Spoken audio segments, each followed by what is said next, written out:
Hello friends, चलिए अब हम स्टार्ट करने जा रहे हैं आज कंसाइनमेंट के साथ। सबसे पहले हम समझते हैं कि एग्जैक्टली कंसाइनमेंट होता क्या है। देखिए, सपोज मिस्टर डी हैं जो कि दिल्ली में अपना बिजनेस करते हैं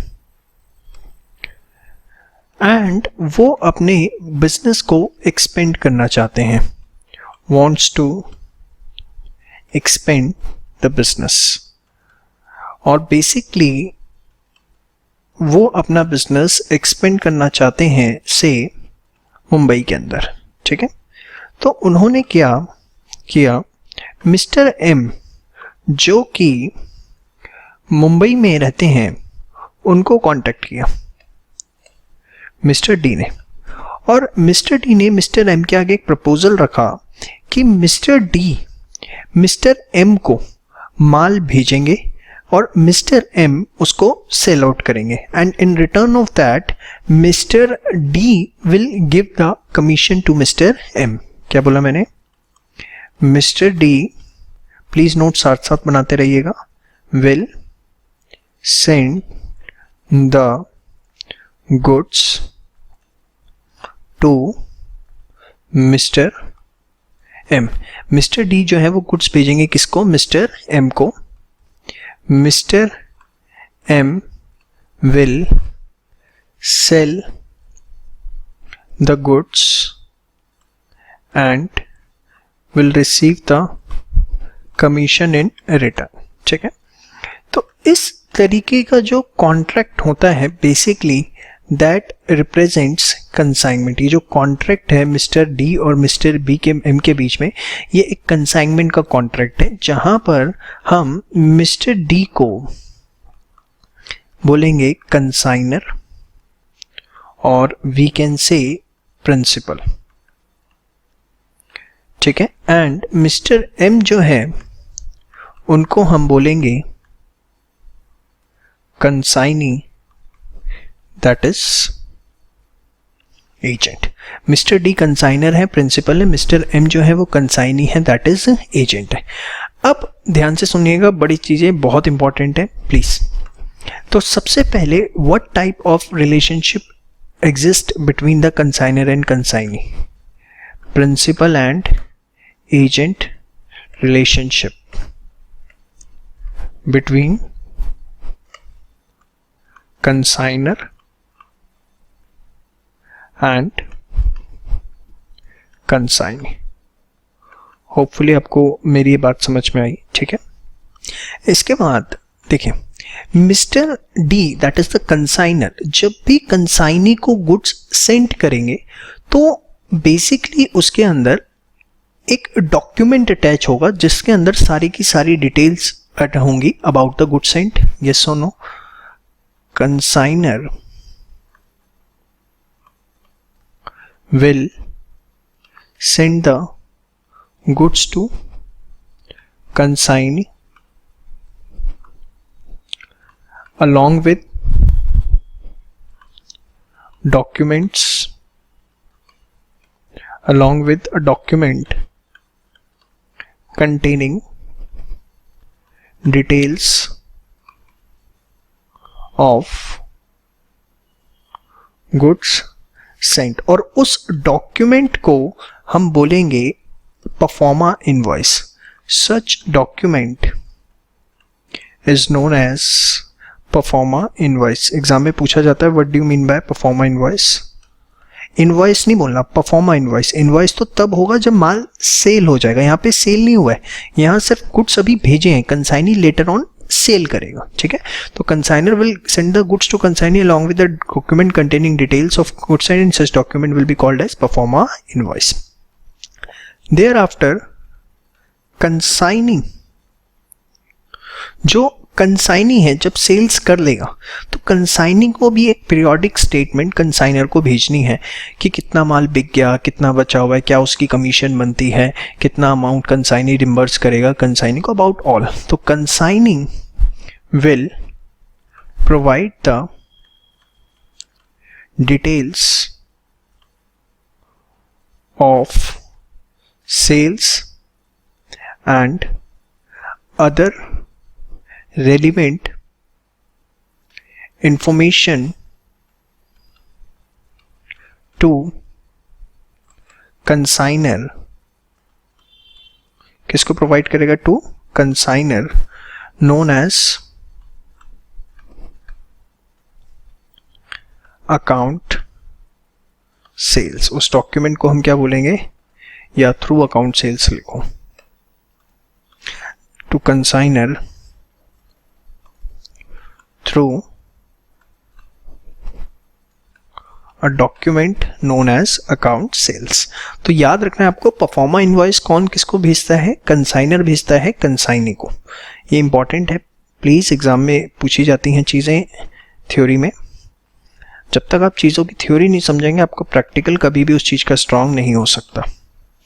तो कंसाइनर कंसाइनी को क्या भेजता है? Very good, proforma invoice. जबकि जो कंसाइनी है वो कंसाइनी को क्या भेजता है? Account sales. समझ में आ गई बात? श्योर। नाउ अब आगे बात करते हैं। देखिए, अगर हम बात करें बुक्स ऑफ कंसाइनर की, कंसाइनर की बुक्स की, बड़े आराम से रिलैक्स होके सारी बातें समझिए। कंसाइनर अपनी बुक्स में दो अकाउंट बनाएगा। सबसे पहला कंसाइनमेंट अकाउंट। कंसाइनमेंट अकाउंट में क्या होगा? बेसिकली कंसाइनमेंट से रिलेटेड जितने भी एक्सपेंसेस होंगे या इनकम्स आएंगी वो कंसाइनमेंट में। और दूसरा किसका अकाउंट? कंसाइनी। ठीक है। कंसाइनमेंट अकाउंट जो है वो बेसिकली क्या होगा? एक नॉमिनल अकाउंट जिसके अंदर सारे एक्सपेंसेस जो हैं उनको डेबिट किया जाएगा और जो भी इनकम्स होगी वो क्या होंगी? क्रेडिट होगी। ठीक है। अब क्या किस तरह के खर्चे हो सकते हैं, जरा ध्यान से देखिए एक एक चीज। सबसे पहले for goods sent by consignor, जो गुड्स कंसाइनर ने भेजे, किसको? कंसाइनी को। Very good. तो इट्स एन एक्सपेंस, गुड्स भेजे हैं कंसाइनमेंट के लिए, तो क्या होगा बताओ फटाफट? कंसाइनमेंट अकाउंट डेबिट, सारे एक्सपेंसेस कंसाइनमेंट के कंसाइनमेंट अकाउंट में जाते हैं। Consignment account debit to goods sent on consignment. ठीक है, being the goods sent on consignment हमने कर दिया। अब यहां पर थोड़ा सा अगर आपको याद हो और अगर आप जॉइंट वेंचर की वीडियो देख चुके हैं मेरी, तो सी कंसाइनर ने गुड्स परचेज करे होंगे। यहाँ वहां पे मैंने आपको ये बात समझाई थी, कंसाइनर ने इन गुड्स को परचेज करा था।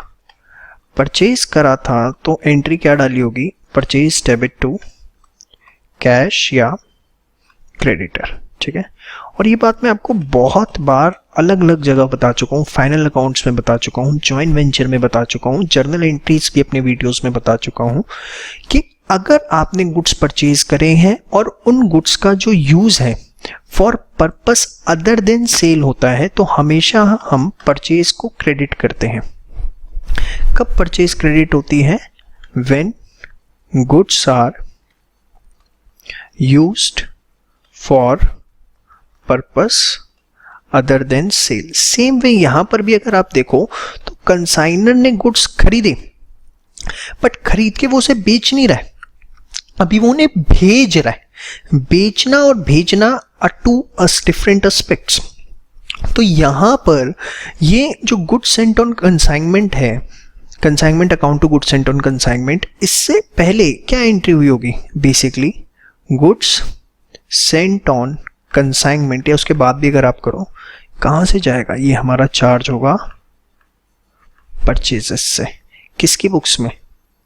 कंसाइनर की बुक्स में। ये एंट्री बहुत इंपॉर्टेंट है, खासकर उनके लिए जिनके बुक्स में जिनके एग्जाम में जर्नल पूछी जा सकती है। सी और बी कॉम के एग्जाम्स में जर्नल पूछ ली जाती है कई बार। बच्चे ये एंट्री तो कर आते हैं, ये consignment account debit to goods sent on consignment. लेकिन ये goods sent on consignment basically आया कहाँ से? ये आप देखो, हम गुड्स जो है परचेज किए, परचेज करने के बाद we are not selling the goods, we are sending the goods. And बात दिमाग में घुसा लो, अगर गुड्स का यूज आप कर रहे हो for purpose other than sale, whether you are using it for the purpose of charity और for whatever, you are using it for sampling, advertisement, drawings, whatever, हमेशा परचेज को ही credit करना है अगर गुड्स का use हो रहा है for purpose other than sale. And here again you are not using the goods for the purpose of sale, rather आप गुड्स को सेंड कर रहे हो कंसाइनमेंट के लिए, इसलिए वो परचेज से चार्ज होगा। ठीक है, बट हमें कंसाइनमेंट अकाउंट के पॉइंट ऑफ व्यू से यही रेलिवेंट होगा। तो अच्छा, मैं एक अकाउंट भी बना लूँ इसका, थोड़ा सा आगे चल के। यहाँ मैंने एक बनाया consignment account,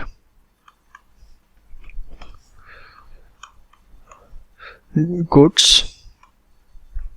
Saint on consignment, expense है कंसाइनमेंट का, यहाँ पे ये डेबिट हो जाएगा जो भी अमाउंट होगा इसका। ठीक है, चलिए नेक्स्ट, एक्सपेंसेस बाय कंसाइनर, जो भी कंसाइनर के खर्चे आएंगे कंसाइनमेंट में, लाइक उसने माल भेजा है, ट्रांसपोर्ट का खर्चा आएगा। ठीक है, सबसे बड़ा कोई फ्रेट पे किया, लोडिंग अनलोडिंग चार्जेस पे किया, whatever the expenses incurred by consignor, तो कंसाइनमेंट के लिए खर्चा है, कंसाइनमेंट में डेबिट होगा, कंसाइनमेंट अकाउंट डेबिट, और किसकी जेब से गया? हमारी जेब से गया, तो टू बैंक अकाउंट। ठीक है, तो यहाँ पर बेसिकली हमने लिख दिया बैंक अकाउंट या कैश अकाउंट। ये क्या है? जो भी एक्सपेंसेस हैं by consignor, expenses incurred by consignor. समझ में आ गया? श्योर। चलिए, इसके बाद खर्चे कंसाइनी के भी होंगे, लाइक कंसाइनी का गोडाउन रेंट, कंसाइनी का एडवर्टीजमेंट का या कमीशन। चलो कमीशन तो बात की है। जो भी एक्सपेंसेस होंगे किसके? कंसाइनी के, एक्सपेंसेस बाय कंसाइनी। देखो, जो भी कंसाइनी के खर्चे होते हैं, कंसाइनी एक बार अपनी जेब से करता है आउट ऑफ द पॉकेट, लेकिन सारा का सारा पैसा कंसाइनर वापस करता है। एक बात बताओ यार, मैंने सेल्समैन रखा, उसको मैंने बोला 5% कमीशन दूंगा जो भी माल बिकेगा, तो क्या वो मेरे 5% की कमीशन लेगा तो क्या मेरे लिए एडवर्टीजमेंट भी करेगा? मेरे लिए जितना फ्रेट चार्जेस है वो भी पे करेगा? नहीं, 5% कमीशन उसकी सुपर सॉलिड है। अपार्ट फ्रॉम दैट जितने भी खर्चे होंगे, चाहे उसका फ्रेट पे हो रहा है, चाहे एडवर्टीजमेंट उसे करनी पड़ी है, वो मुझे देनी पड़ेगी अपनी जेब से। सेम वे कंसाइनर कंसाइनी को बोलता है कि आप खर्चे करो जो भी होंगे, and all the expenses will be paid by the consignor to consignee। इस लाइन समझ में आई मेरी? इनिशियली consignee incurs expenses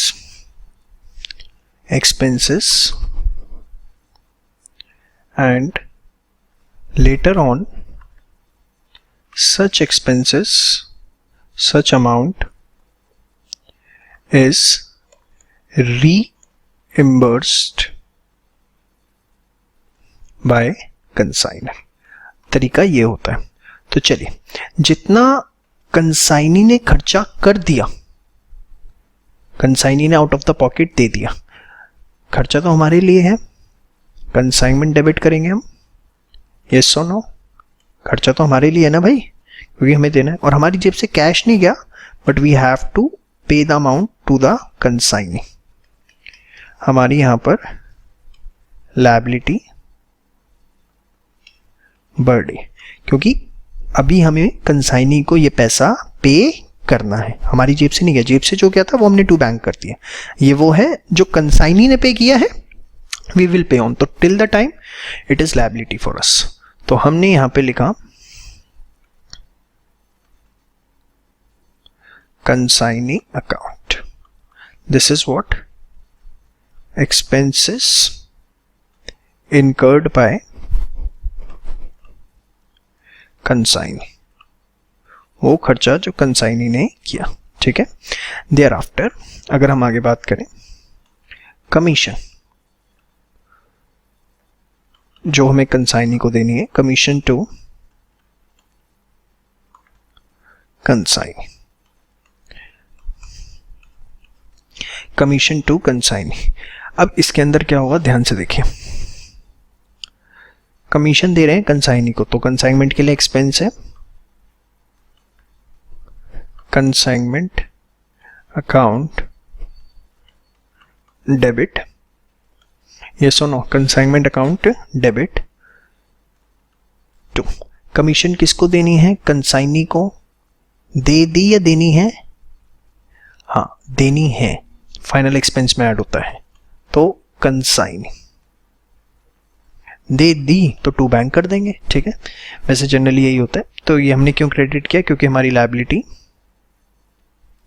बढ़ गई। तो यहां पर एक्सपेंसेस इनकर्ड बाय कंसाइनी या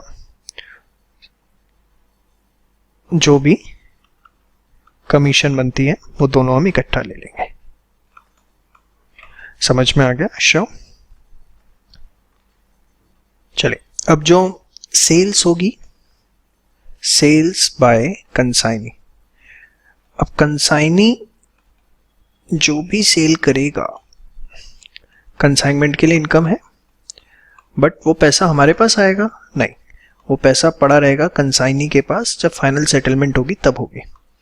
तो बेसिकली इसकी एंट्री क्या होगी, consignee account debit to consignment, जो भी सेल हुई वो पैसा किस पे पड़ा रहेगा, कंसाइनी पे, कंसाइनी हमें at the end final settlement करके हिसाब भेजता है। तो बेसिकली यहां पे हमने लिखा consignee account and this is what, sales by consignee, ठीक है। इसके बाद होपफुली मैं आपसे उम्मीद करता हूं आप मेरी फाइनल अकाउंट्स वाली वीडियो देख चुके हैं, और नहीं देखी तो प्लीज जरूर देखिएगा। यहां पर हम लिखेंगे क्या, closing stock, stock with consignee. और ऐसा क्यों लिखा जाता है, इसका लॉजिक आपको मैं फाइनल अकाउंट्स की वीडियो में बता चुका हूं, मैचिंग प्रिंसिपल अगर आपको याद हो कि हम क्यों क्लोजिंग स्टॉक को क्रेडिट करते हैं। ये क्या है, कौन सा वैल्यू, क्लोजिंग स्टॉक, या कोई भी एबनॉर्मल लॉस किसी भी तरीके का होगा, सपोज लॉस बाय फायर या लॉस बाय थेफ्ट, तो वो भी हम यहाँ क्या कर देंगे, क्रेडिट कर देंगे, ठीक है। इसके दोनों के रीजन आपको फाइनल अकाउंट की वीडियो में देखे जा चुके हैं, पार्ट 3 पार्ट 4 में। This is due to the matching principle कि हमें क्लोजिंग स्टॉक या एबनॉर्मल लॉस को क्रेडिट करना पड़ता है। नहीं याद दिलाऊं, चलो एक बात बताओ, मोटा मोटा याद दिलाता हूँ फटाफट। 100 यूनिट्स भेजे थे, ठीक है, उसमें से 80 यूनिट्स बिके, कितने बिके, 80। अब एक बात बताओ, सेल्स आपने 80 की रिकॉर्ड करी, जबकि कॉस्टिंग यहाँ पर कितने की है, 100। There is a matching concept. Matching concept क्या कहता है कि cost should match with revenue. क्या कहता है, cost should match with revenue, costing जो है वो रेवेन्यू से मैच होनी चाहिए। तो अगर आपने यहाँ पर बेची ही 80 यूनिट्स हैं, तो how can you record the expenses of 100 units. आपकी एक्सपेंसेस भी इसकी जगह कितने यूनिट्स के होने चाहिए, 80। अब इतना आसान तो है नहीं कि इसे कट के और यहाँ 80 के लिखूं, क्योंकि भेजे तो पूरे 100 थे, उसकी तो एंट्री एक बार डल चुकी, सेल की एंट्री एट द एंड पता लगेगी हमें। तो हम क्या करते हैं उसके लिए हम क्या करते हैं बताओ, नहीं बताओगे, बड़े बेशरम हो। 100 यूनिट्स यहाँ पर भेजी गई थी, उसमें से 80 बिकी, तो हम stock with consignee opposite side यहाँ पर जो 20 यूनिट्स नहीं बिके हैं, क्लोजिंग स्टॉक में पड़े हुए हैं, वो क्रेडिट कर देते हैं, ताकि 100 यूनिट डेबिट हुई, 20 की कॉस्ट क्रेडिट हो गई। तो अल्टीमेटली अगर आप इसका नेट इम्पैक्ट देखेंगे इस पूरी की पूरी एंट्री का, तो होगा क्या कि इसकी वजह से आपका मैचिंग प्रिंसिपल फॉलो हो जाएगा। यहाँ 100 की कॉस्ट डेबिट करी, यहाँ 20 की हमने क्रेडिट कर दी, तो अल्टीमेटली 80 यूनिट्स की cost he books of accounts में आएगी और ये प्रिंसिपल जो है हमारा कंप्लीट हो जाएगा। इस वजह से क्लोजिंग स्टॉक को हम क्रेडिट करते हैं। ये वहाँ डिटेल में बताया था और यहाँ पे भी मैंने आपको समराइज कर दिया। चलिए आगे बढ़े। सेम वे अगर हम बात करें एबनॉर्मल लॉस की, ध्यान से देखिए, ये भी मैचिंग प्रिंसिपल है। सपोज 100 यूनिट्स भेजे थे, 80 बिक गए, 80 बिक गए, sent was 100 and sold how much 80। लेकिन आपने देखा आपके पास क्लोजिंग स्टॉक में तो यार सिर्फ 15 यूनिट्स हैं। कितने हैं? 15। 100 भेजे थे, 80 बिक गए, 15 यूनिट्स आपके क्लोजिंग स्टॉक में, तो स्टिल यू कैन 5 कहाँ गए? 5 चोरी हो गए। तो still now you are recognizing 100 units minus 15 units, 85 units की कॉस्टिंग। जो 5 यूनिट चोरी हो गए, एबनॉर्मल लॉस हो गए, उसको भी हमें रिवर्स करना पड़ेगा। क्यों करना पड़ेगा? Because of this matching concept. Matching concept साफ कहता है यार, रेवेन्यू उतना आएगा, सॉरी कॉस्टिंग उतनी आएगी जितना रेवेन्यू है। इस वजह से इन दोनों चीज़ों को हमें यहाँ क्रेडिट करना पड़ता है। बाकी और डिटेल में जानना है तो फाइनल अकाउंट्स की वीडियोस आपको देखनी पड़ेंगी। एक ब्रॉड आइडिया मैंने आपको यहाँ पर दे दिया है, ठीक है। चलिए आगे बढ़े। तो एबनॉर्मल लॉस हमारा यहाँ पर आ गया। इसके बाद जो भी हमारा बचेगा that will be general P&L, हमारा प्रॉफिट होगा, नेट प्रॉफिट। अब ध्यान से देखिए, होपफुली कंसाइनमेंट अकाउंट आपको पूरा का पूरा क्लियर है एंड वेरी सिंपल। जो भी गुड्स भेजे, खर्चा हुआ हमने किया, बैंक अकाउंट, कंसाइनी ने किया उसका नाम इंक्लूडिंग उसकी कमीशन, जो भी सेल्स आई, closing stock and abnormal loss. अब एक दो जनरल एंट्रीज मैं आपको यहाँ से बताना चाहूँगा। जैसे कि क्लोजिंग स्टॉक की हमने करी, क्या कंसाइनमेंट क्रेडिट किया, तो क्या एंट्री हुई? Stock with consignee debit to consignment account. Next क्या हुआ बताओ?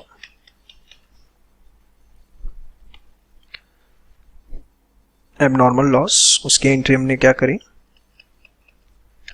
Abnormal loss debit to consignment account, ठीक है। अब इसके बाद बनता है एक छोटी सी एंट्री मैं आपको और बताऊंगा यहां पर, एडवांस पेड बाय कंसाइनी। कई बार क्या होता है, देखो जब हम किसी के साथ कॉन्ट्रैक्ट करने जा रहे हैं, हम उसको इतना माल भेजेंगे, वो बेचेगा, तो एज ए सिक्योरिटी हम कुछ एडवांस ले लेते हैं, लेटर ऑन हम उसे अपने हिसाब में एडजस्ट कर लेते हैं। तो अगर हमने किसी तरीके से कंसाइनी से एडवांस लिया है एज ए सिक्योरिटी, तो क्या होगा? पैसा हमारे पास आया, पैसा जरूरी हो ये जरूरी नहीं है, कई बार हम उनसे बिल्स रिसीवेबल ले लेते हैं एडवांस में, एक लीगल डॉक्यूमेंट हो जाता है कि हाँ बिजनेस ट्रांजैक्ट हो रहा है बीच में। तो बैंक या बिल्स रिसीवेबल डेबिट, और किससे आया हमारे पास? कंसाइनी से, तो टू कंसाइनी अकाउंट, ठीक है, अगर किसी तरह का एडवांस हमने लिया हुआ है।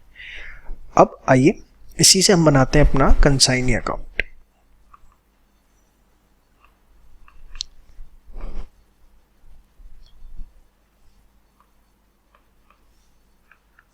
सबसे पहले जो भी उसने एक्सपेंसेस इनकर किए, consignment account, expenses bye consignee plus उसकी जो भी कमीशन बनी थी वो सब हम यहाँ लिख देंगे। जो भी उसने सेल करी वो पैसा हमने उससे लेना है। आप देखो मैं जो भी यहाँ पे था उसकी रिवर्स एंट्री कर रहा हूँ। यहाँ कंसाइनी डेबिट हुआ था, कंसाइनी अकाउंट में क्रेडिट, सेम वे क्रेडिट हुआ था वो यहाँ पे मैं डेबिट कर रहा हूँ। कंसाइनमेंट अकाउंट, ये फॉर क्या है? सेल्स बाय कंसाइनी, समझ में आया? इसके बाद अगर कोई एडवांस पे किया था कंसाइनी ने तो उसको हमने देखा बैंक अकाउंट या bills receivable, this is for advance bye consignee, ठीक है। अब जो भी बैलेंस आएगा that will be settled on. अब अगर उसमें एग्जाम में वो दो वर्ड्स यूज करेगा, फाइनल बैलेंस इज सेटल्ड या येट टू बी पेड, तो अगर येट टू बी पेड है तो आप निकाल दोगे बैलेंस CD, ठीक है। और अगर सेटल्ड हो गया तो बैलेंसिंग फिगर बैंक बच जाएगी। तो बैंक अकाउंट या बैलेंस CD कुछ भी बच सकता है, वो डिपेंड करता है किसी भी साइड वो बच सकता है। हो सकता है हमने लेना हो सकता है हमने देना हो। भाई सेल्स कम हुई, खर्चे ज़्यादा हो गए, बोलो क्या करोगे, या सेल्स बहुत ज़्यादा हुई, इट कैन बी एनीथिंग, ठीक है। अभी हम एक क्वेश्चन करेंगे, वो उससे आपको और ज़्यादा अच्छे से समझ में आएंगी चीज़, ठीक है। तो this is the balancing figure. Settled हो गया तो क्या आएगा, bank account, yet to be paid है तो क्या आएगा, बैलेंस CD। तो मैंने आपको एक ब्रॉड व्यू पूरे के पूरे कंसाइनमेंट अकाउंट का दिया। बहुत सारी चीज़ें हैं, आगे आगे एक एक पार्ट में हम सारी सीखते चले जाएंगे। उससे पहले होपफुली यहाँ तक आपको कोई दिक्कत नहीं है। अब एक एग्जांपल करते हैं, नोट डाउन कर लीजिए सारा। चलिए एक एग्जांपल देखते हैं। Mister Y send goods of costing ₹2 lakh to mister Y, incurred expenses on freight ₹10,000 plus packaging charges 5,000। Mister Y ने पे किया एडवर्टीजमेंट एक्सपेंस 20,000, इंश्योरेंस चार्जेस है 15,000। Sales by mister Y of ₹2,50,000 जिसमें क्लोजिंग स्टॉक वैल्यू हुआ कितने का, 50,000। Y को commission मिलनी है 2% on cell, prepare consignment and count in consignee account. ठीक, जस्ट एक एग्जांपल लिया है सिंपल सा, इतना सिंपल क्वेश्चन एग्जाम में नहीं आता, बट ये जरूरी है ताकि आपको एक आइडिया क्लियर हो कैसे चीजें मूव ऑन होंगी। चलिए, consignment account and consignee account, ध्यान से देखिएगा एक एक चीज। सबसे पहले गुड्स सेंट ऑन कंसाइनमेंट, कितना, 2 लाख। ठीक है, हमने एक्सपेंसेस इनकर किए बैंक अकाउंट, कौन कौन से, फ्रेट एंड पैकिंग चार्जेस। ठीक है, अलग अलग आप इसे ऐसे लिख दीजिए, 10,000 एंड कितना, 5,000। ठीक है, शायद ये यहाँ पूरा ना आए, कोशिश करते हैं, देखते हैं कितना आता है। वाई ने खर्चे किए कौन कौन से, वाई के नाम से आएंगे, कंसाइनी नहीं लिखना। सेम वे आपको वहां पर भी वाई लिखना है, कंसाइनी अकाउंट नहीं, वाई अकाउंट बनेगा। जब नाम गिवन है तो नाम ही लिखेंगे ना। तो मैं वाई के खर्चे इकट्ठे लिख रहा हूँ, मेरे पास स्पेस कम है, अदरवाइज आप अलग अलग भी लिख सकते हैं। 20,000 और 15,000 कितना हो गया, 35,000 रुपए। और इसके अलावा वाई की कमीशन भी है, कितनी है, 2% ऑन सेल, 2.5 लाख का 2% कितना हो गया, 5,000। ठीक है, यहां पर वाइज अकाउंट 2.5 लाख की सेल करिए उसने, क्लोजिंग स्टॉक कितना वैल्यू हुआ, स्टॉक विद कंसाइनी, ये हमारा वैल्यू हुआ 50,000। ठीक है, और अब नॉर्मल लॉस के बारे में कुछ भी नहीं बता रखा। अच्छा, कंसाइनी के अकाउंट में अपोजिट पोस्टिंग कर देते हैं, consignment account 2.5 lakh, this is for good sales. Here consignment account for expenses कितना मिलेगा, 35,000 एंड फॉर कमीशन 5,000। ठीक है, apart from that nothing else. तो यहां हम जनरल P&L निकाल देंगे, जो भी हमारा आएगा, 3 लाख, 3 लाख, कुछ बचा भी है भाई, तो 10, 5, 15, 50, 45,000। ठीक है, और कुछ भी इसमें बताया नहीं कि फाइनल अकाउंट क्या हुआ, तो हम मानेंगे सेटल हुआ। अगर कुछ भी नहीं लिखा हुआ तो हम निकाल देंगे bank account as balancing figure. 35,540 250 में से गया कितना हो गया 2,10,000। ठीक है, तो ये आपका एक छोटा सा कंसाइनमेंट अकाउंट आपने बनाना सीखा। नेक्स्ट वीडियो में हम नेक्स्ट लेवल पे बात करेंगे, जिसमें हम सबसे पहले सीखेंगे क्लोजिंग स्टॉक का वैल्यूएशन, एबनॉर्मल लॉस का वैल्यूएशन, क्लोजिंग स्टॉक का वैल्यूएशन, फिर हम लोडिंग के कॉन्सेप्ट पे आएंगे। तब तक आप ये सारा का सारा रिवाइज करके रखिए। Thank you so much. Hello friends, आपने पार्ट 1 में मेरे साथ कंसाइनमेंट का एक बेसिक स्ट्रक्चर डिस्कस कर लिया था। अब आज हम बात करने जा रहे हैं वैल्यूएशन ऑफ क्लोजिंग स्टॉक की, कि कंसाइनमेंट के केस में क्लोजिंग स्टॉक जो है, जो कि लास्ट क्वेश्चन में आपको डायरेक्टली गिवन था, एग्जैक्टली वो निकलता किस तरीके से है। देखिए, क्लोजिंग स्टॉक की वैल्यू कैसे निकलेगी। परचेज प्राइस या आपका cost of unsold goods plus proportionate expenses till the goods reach premises of consignee। अब ये क्या है, ध्यान से एक एक चीज आपको समझनी है, सुननी है, कुछ भी इसमें मुश्किल नहीं है। अभी 10 मिनट के अंदर सारी बातें आपको समझा दूंगा। ये मैंने क्या लिख दिया, ध्यान से देखो। सपोज एक छोटा सा एग्जांपल देता हूं। मिस्टर ए ने सेंड किए 100 units of costing rupees 1 lakh.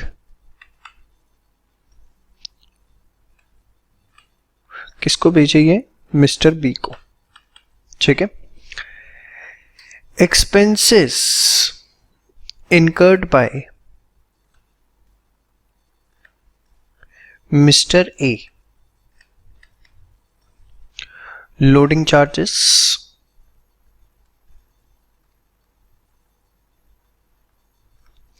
Packing charges,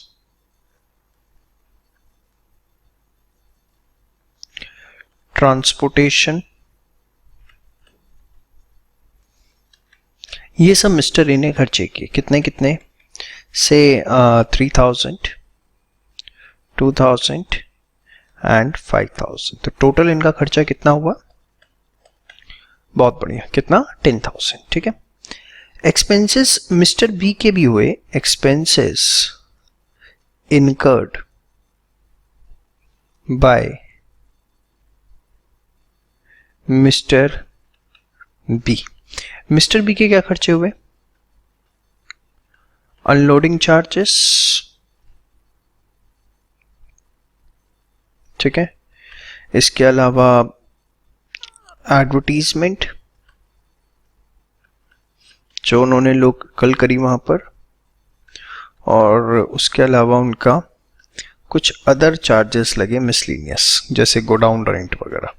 ठीक है, से 5,000, 10,000, 8,000। अदर चार्जेस की जगह अगर आप कहते हो तो मैं थोड़ा और स्पेसिफिक लिख देता हूं ताकि समझने में हमें दिक्कत ना हो। से वेयर हाउस चार्जेस 23,000। तो ये टोटल हमारे पास डिटेल है। इसके बाद हमें बताया गया क्लोजिंग स्टॉक जो बचा वो बचा 20 यूनिट्स। कितना बचा? 20 यूनिट्स। तो अब हमें वैल्यूएशन निकालनी है क्लोजिंग स्टॉक की, कि क्लोजिंग स्टॉक की वैल्यू एग्जैक्टली निकलेगी किस तरीके से। ध्यान से देखिए किस तरीके से हम क्लोजिंग स्टॉक की वैल्यू निकालने वाले। Value of closing stock. देखो, कॉस्ट निकालना तो बहुत सिंपल है, आपको आता ही है।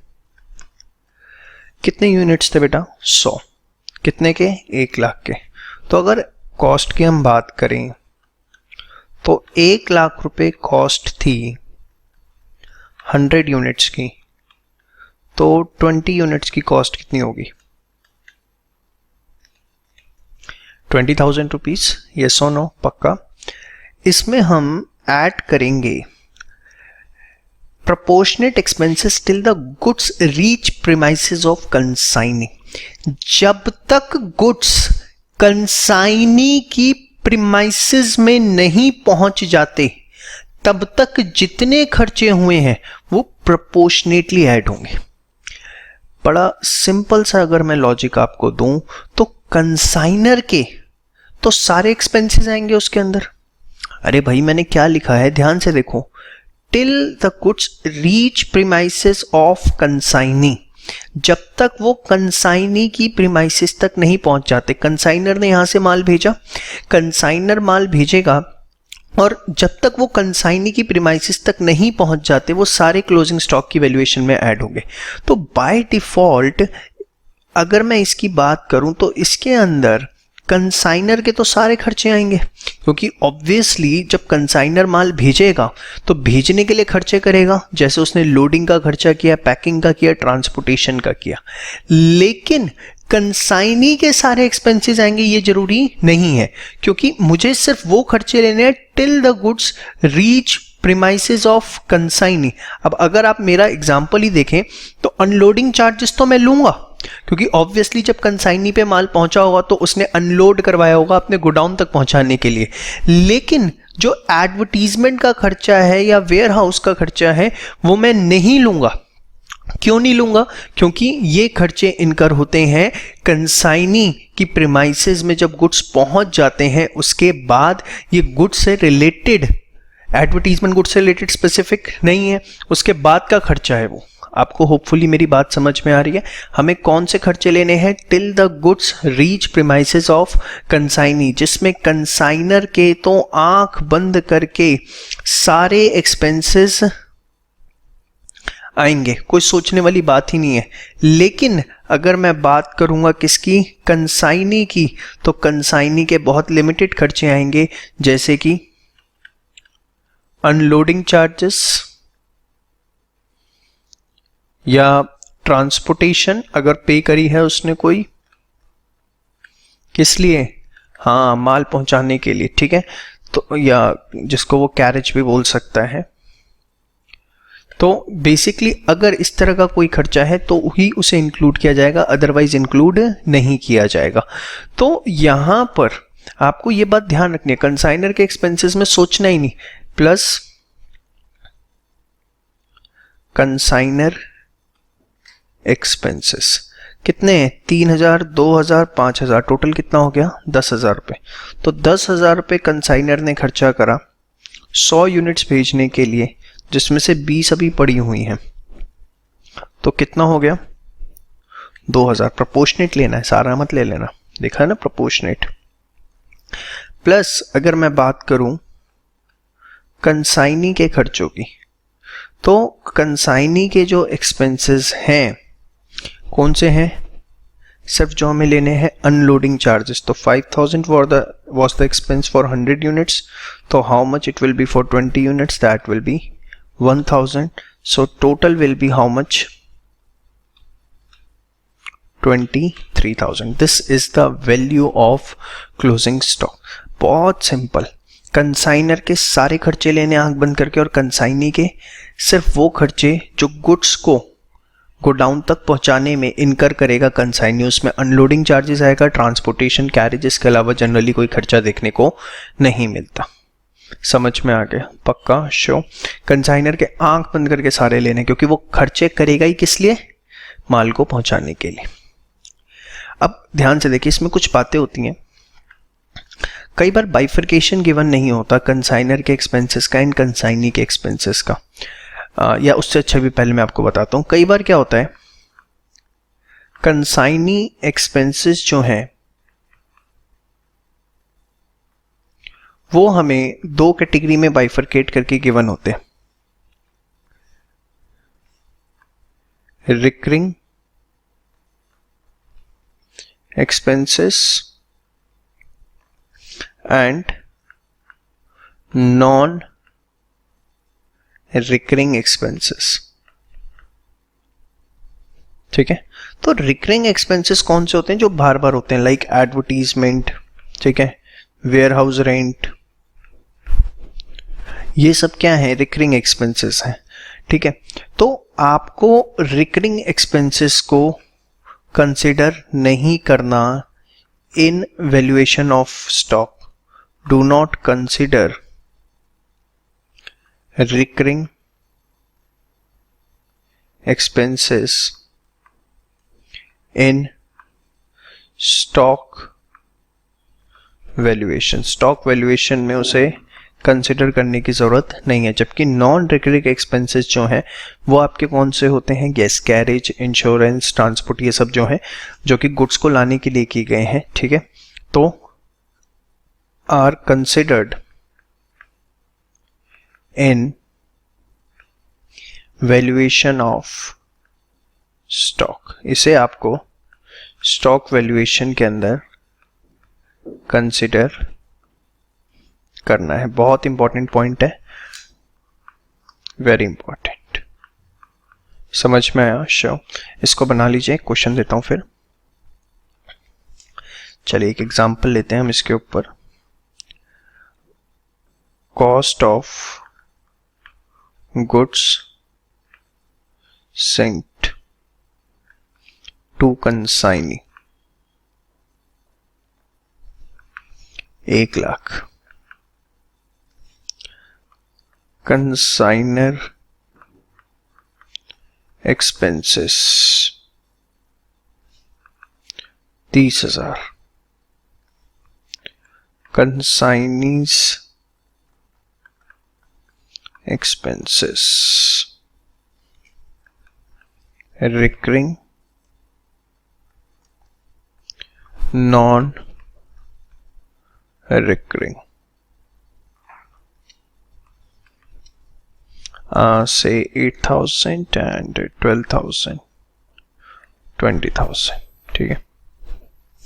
80% of goods sent are sold। 80% जो गुड्स भेजे थे वो हमने क्या कर दिए? सोल्ड आउट कर दिए, ठीक है। चलिए, find value of closing stock. Please ये साथ साथ आप लोग नोट जरूर करिए, अदरवाइज किसी भी तरीके का कोई बेनिफिट नहीं होगा, ठीक है। चलिए, तो सबसे पहले वैल्यू ऑफ क्लोजिंग स्टॉक निकालनी है हमें। बेटा एक बात बताओ, अगर 80% माल बिक गया, 80% of the goods sent had been sold out, then what will be the percentage of closing stock? Obviously 20। 80% बिक गया तो 20% माल बचेगा। तो वैल्यूएशन ऑफ क्लोजिंग स्टॉक अगर मैं कॉस्ट की बात करूं तो 1,00,000 में से 80% माल बिक गया तो 20% माल बचा, मतलब कितना हो गया बेटा? 20,000 रुपये। Very good. अब हम बात करेंगे कंसाइनर एक्सपेंसेस की। कंसाइनर एक्सपेंसेस की बात करेंगे बेटा। 30,000 रुपये का खर्चा आया था टोटल 100 गुड्स के लिए, जिसमें से 20 बचे हुए हैं। कंसाइनर के एक्सपेंसेस में आपको सोचना ही नहीं, we have to consider consignor expenses in each and every situation, मैंने आपको बताई थी। तो this will be how much? 6,000। Thereafter consignee's expenses. बताओ बेटा कौन सा लेने हैं? रिकरिंग लेना है, non recurring? Very good, non recurring. 12,000 was the expenditure for 100% goods, so what will be for 20%? This will be 2,400. So what is the total amount? 28,400. This is the value of closing stock. Hopefully आपको ये सारी बातें समझ में आ रही हैं, ठीक है। नोट कर लीजिए इसे। तो अगर कंसाइनी के एक्सपेंसेस में है रिकरिंग नॉन रिकरिंग, तो हमें सिर्फ नॉन रिकरिंग लेने हैं, रिकरिंग नहीं लेने। अच्छा, एक और बात मैं आपको बताना चाहूंगा। If bifurcation of consignee's expenses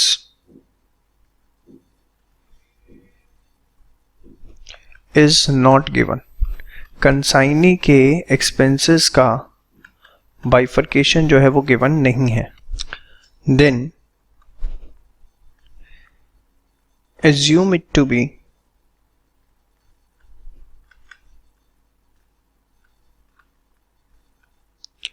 recurring expenses of consignee. आप उसे क्या मानोगे? रिकरिंग एक्सपेंसेस हैं कंसाइनी के, ठीक है। इसलिए फिर अगर हम बाइफर्केशन गिवन है तो ठीक है।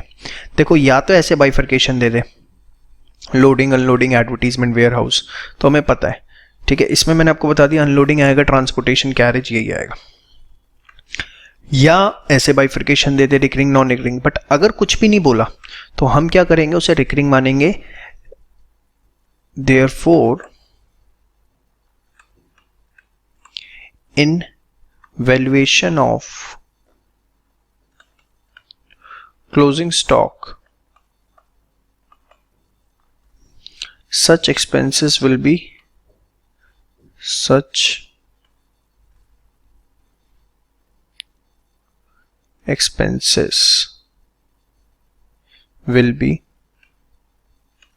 ignored, ठीक है। एक एग्जाम्पल के तौर पर अगर मैं आपको बताऊं, cost of goods sent to consignee 1 lakh, consignors expenses 40,000, consignee's expenses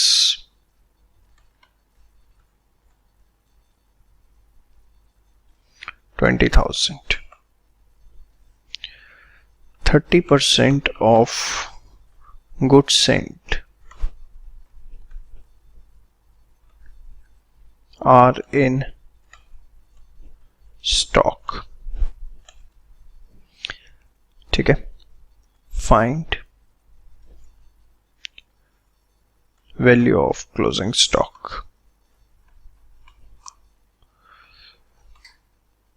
अब ध्यान से देखिए कैसे करना है इसको, हमें आपको समझ में तो आ ही गया होगा। Value of closing stock,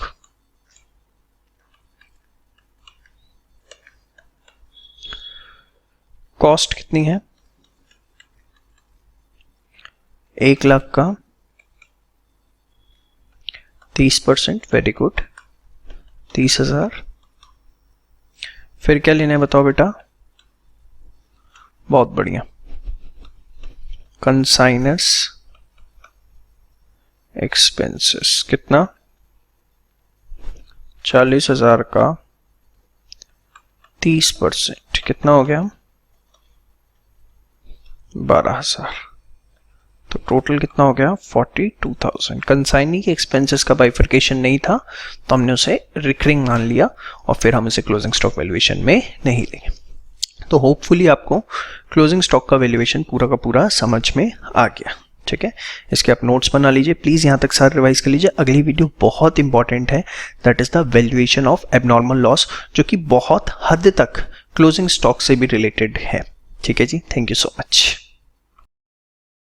hello friends, अभी तक आपने मेरे साथ वैल्यूएशन ऑफ क्लोजिंग स्टॉक देखा था लास्ट वीडियो में। अब हम बात करने जा रहे हैं वैल्यूएशन ऑफ एबनॉर्मल लॉस की। मोस्ट इंपॉर्टेंट वीडियो आप देख रहे हैं, बड़े ध्यान से एक एक चीज आपने नोट्स बनाने हैं।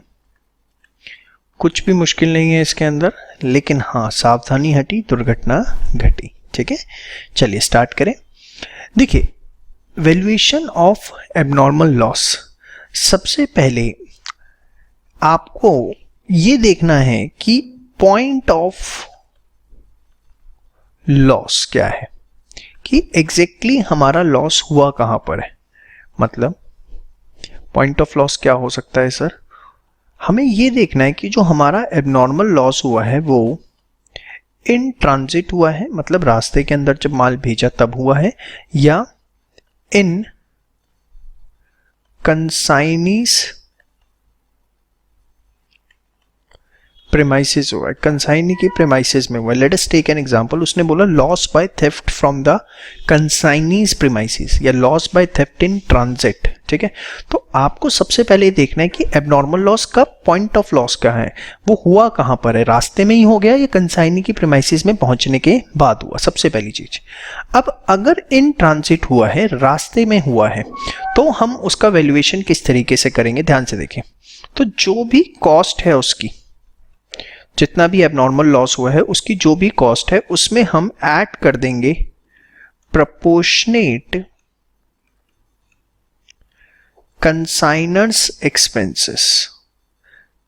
प्रोपोर्शनेट कंसाइनर्स एक्सपेंसेस को हम ऐड कर देंगे, लेकिन कंसाइनी के एक्सपेंसेस हम नहीं लेंगे।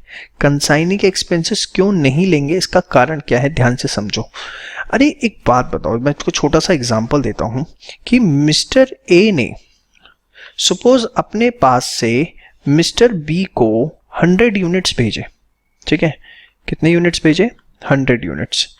अभी वो माल इन ट्रांजिट ही था, क्या था, इन ट्रांजिट था। ठीक है, और हुआ क्या, उसमें से 10 यूनिट्स जो है वो लॉस हो गए बाय थेफ्ट। ठीक है, तो आप मुझे एक बात बताओ, मिस्टर बी के पास रिसीव ही कितने होंगे, 90 यूनिट्स, यस और नो। तो ये जो 10 यूनिट्स हैं इस पे तो सिर्फ खर्चा हुआ ही किसका, कंसाइनर का खर्चा हुआ। कंसाइनी को तो अल्टीमेटली रिसीव ही 90 यूनिट्स होंगे, तो जो कंसाइनी का खर्चा आएगा वो कितने यूनिट्स पर आएगा, 90 यूनिट्स पर आएगा। आप मेरी बात समझ रहे हैं, 10 यूनिट्स जो लॉस हुए हैं, only consignor has incurred expenses on these goods. Only consignor has incurred expenses on these goods. In goods पे सिर्फ कंसाइनर का खर्चा हुआ है। ठीक है, कंसाइनीज एक्सपेंसेस कितने यूनिट्स पे होंगे, 90 यूनिट्स पे। कंसाइनी, प्लीज ये सारी चीजें बहुत अच्छे से नोट्स बनाओ, मुझे पता है आपको बहुत अच्छे से आता है, आप सोच रहे हो बनाने की जरूरत नहीं है तो ऑब्वियस है, but still make the proper notes, it is very necessary. अभी मैं आपको जब इसकी डेप्थ में लेके जाऊंगा तो आपको इसकी इंपॉर्टेंस समझ में आएगी। कंसाइनी विल इनकर expenses on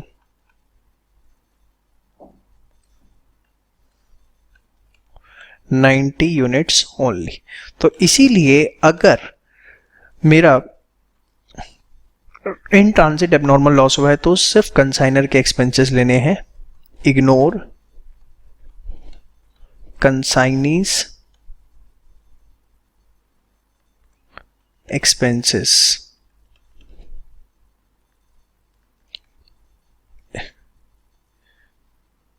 whether of recurring और नॉन रिकरिंग नेचर, चाहे वो रिकरिंग नेचर के हों चाहे नॉन रिकरिंग नेचर के। समझ में आ गई बात आपको, होपफुली इसमें आपको किसी भी तरीके का कोई भी डाउट नहीं है। ठीक है, लेकिन कंसाइनी की प्रेमाइसिस के अंदर हुए हैं तो हमें सोचने की जरूरत नहीं है, उसके अंदर जो भी हमारी कॉस्ट आई है plus proportionate expenses of consignor, ठीक है, plus proportionate expenses of consignee। कौन से वाले, वेरी गुड, नॉन रिकरिंग। ठीक है, सारे नहीं लेने होते, कौन से लेने होते, till the goods reach the premises, क्योंकि अगर कंसाइनी की प्रीमाइसेस में पहुंचने के बाद लॉस हुआ तो कंसाइनी ने पूरा उस पर खर्चा अपना किया ही होगा। तो आपको पॉइंट ऑफ लॉस देखना है कि वो ट्रांजिट में है या कंसाइनी की प्रेमाइसिस में। अब देखिए इससे ना एक चीज पर और फर्क पड़ेगा। देखो यहां पर तो valuation of closing stock as usual होगी, जैसे आपने मेरे साथ सीखी है। अभी मैं दोनों पे आपको क्वेश्चन भी करवाऊंगा, लेकिन यहां पर आपको बड़ा ध्यान रखना है। मैं इंक भी दूसरी यूज कर रहा हूं, देखो इसके लिए। In computation of closing stock while considering consignee's expenses,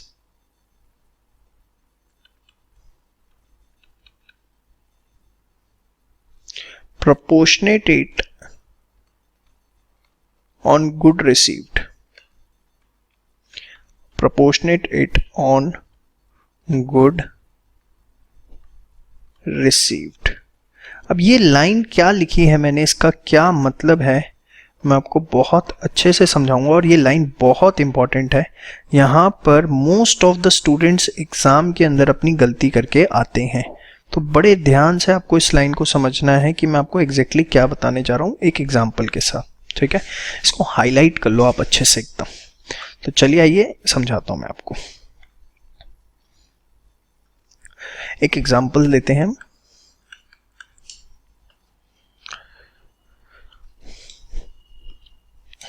Mr. Ram sent goods of costing rupees 1 lakh to Shyam. ठीक, out of this 10% goods lost by theft, 10% goods जो है चोरी हो गए। कहाँ हुए चोरी अभी मैं आपको बताता हूं। Consignor's expenses on sending goods rupees 10,000 and please ये नोट करिए साथ साथ consignee's expenses ₹5,000 and ₹3,000 of non-recurring and recurring nature respectively. ठीक है, ये उनका खर्चा हुआ, किसका, कंसाइनी और कंसाइनर का। ठीक है, out of the goods received 80% of goods are sold by consignee. Consignee ने 80% गुड्स बेच दी। Find value of abnormal loss and closing stock. हमें एबनॉर्मल लॉस की और क्लोजिंग स्टॉक की वैल्यूएशन बतानी है। केस 1, लॉस बाय फायर जो हुआ, लॉस बाय थेफ्ट जो हुआ बेसिकली, वो इन ट्रांजिट हुआ अगर, और केस 2 जो लॉस बाय थेफ्ट हुआ वो इन कंसाइनीज प्रीमाइसेस। इस क्वेश्चन को अगर आपने सही से समझ लिया तो आपके कंसाइनमेंट के सारे डाउट्स ऑटोमेटिकली क्लियर हो जाएंगे, पर आपको इसे अच्छे से समझना है। तो चलिए पहले आप ये पूरा अच्छे से नोट डाउन करिए, दिमाग लगाइए। हम इसे स्टार्ट करते हैं। तो आइए बच्चों स्टार्ट करते हैं, देखते हैं कैसे होगा। केस 1 मैं आपके सामने पहले लेके चल रहा हूं, लॉस्ट इन ट्रांजिट। ठीक है, देखो बड़े आराम से रिलैक्स होकर पढ़ो। गुड्स सेंट 1 लाख के, जिसमें से 10% गुड्स लॉस बाय थेफ्ट हो गए। तो अगर मैं टोटल गुड्स सेंट हमारे 100% है अगर, ठीक है, तो लॉस इन ट्रांजिट कितना हो गया? 10%। तो अल्टीमेटली कंसाइनी को गुड्स मिलेंगे कितने? 90%। गुड्स रिसीव्ड बाय कंसाइनी कितने होंगे? 90%। अब ध्यान से देखो, उसके बाद उसने बोला out of the goods received 80% of the goods are sold by consign. जितने उसे रिसीव हुए उसका 80% उसने बेचा, तो गुड्स सोल्ड सर मिले हैं 90%, उसका 80%, 80% ऑफ 90%, तो कम्स आउट टू बी 72%। तो ये हमारा आ गया कितना? 18%, विच इज क्लोजिंग स्टॉक जो बचा। देखो अगर इसने ये ना लिखा होता ना out of the goods received, exam में कई बार क्या करता है आउट ऑफ गुड्स सेंट कर देता है, out of the goods Saint, तो फिर उस 100 का हम 80% लेते हैं। समझ में? But you have to be very careful कि क्वेश्चन में लिखा क्या, out of the goods received, how much goods consignee has received? 90%, तो 80% ऑफ दैट, तो 90 का 80% 72%, सो closing stock will be 18%। Hopefully यहां तक आपको कोई डाउट नहीं, पक्का रिलैक्स हो एकदम, श्योर, डाउट तो नहीं है ना? चलो ध्यान से देखो, अब आगे बात करते हैं। एबनॉर्मल लॉस का वैल्यूएशन निकालना है हमें, वैल्यूएशन ऑफ एबनॉर्मल लॉस। इसमें बड़े रिलैक्स होके एकदम, कोई जल्दी नहीं, कहीं भागना थोड़ी ना। कॉस्ट बेटा 1 लाख रुपए की कॉस्ट थी, ठीक है, सारे गुड्स की, उसमें से 10% लॉस हो गए, तो कॉस्ट कितनी हुई उसकी? 10,000 रुपए। ये सोनो, इसमें सिर्फ और सिर्फ किसके एक्सपेंसेस लूंगा मैं? बहुत बढ़िया, सही जवाब दिया आपने एकदम, कंसाइनर एक्सपेंसेस हम लेंगे। कितने हुए थे बेटा? 10,000 रुपीज, 100, 10% कितना? 1,000 आई थिंक। कंसाइनी के एक्सपेंसेस लेंगे? नहीं लेंगे। क्यों नहीं लेंगे? क्योंकि अभी वो उसकी प्रीमाइसिस पे पहुंचे ही नहीं, उससे रात पहले ही हो गया काम तमाम। तो टोटल कितना आ गया? 11,000 रुपए। ठीक है, अब वैल्यूएशन ऑफ क्लोजिंग स्टॉक करते हैं, नोट करिए फटाफट यहां तक। वैल्यूएशन ऑफ क्लोजिंग स्टॉक,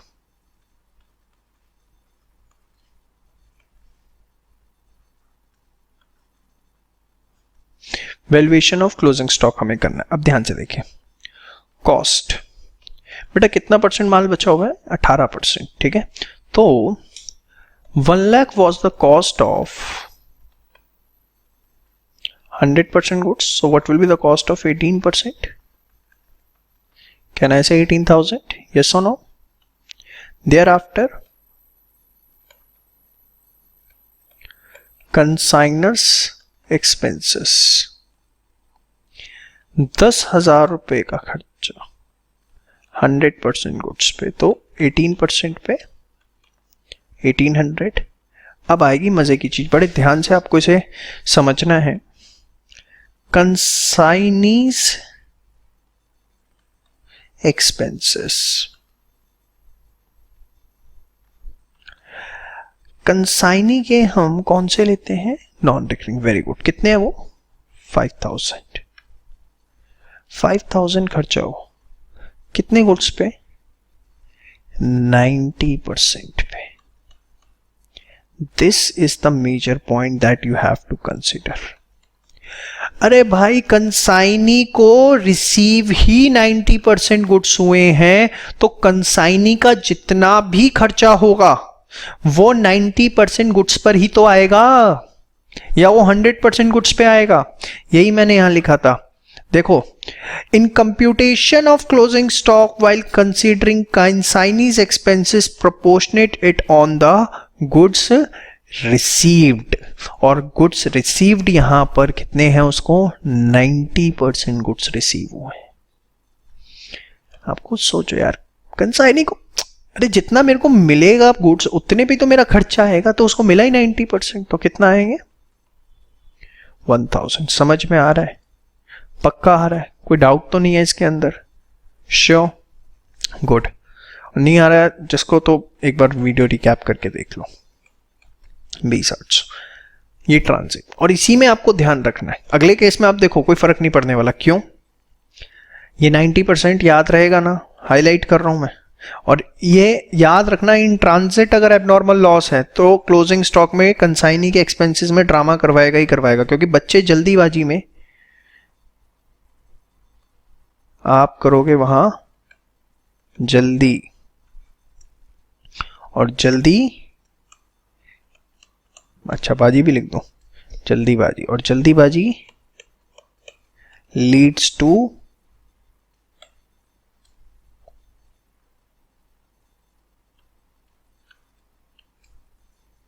समझे? हाँ, लीड्स टू माइनस, मतलब नंबर कट जाएंगे। ध्यान रखना इस चीज को। चलिए आगे।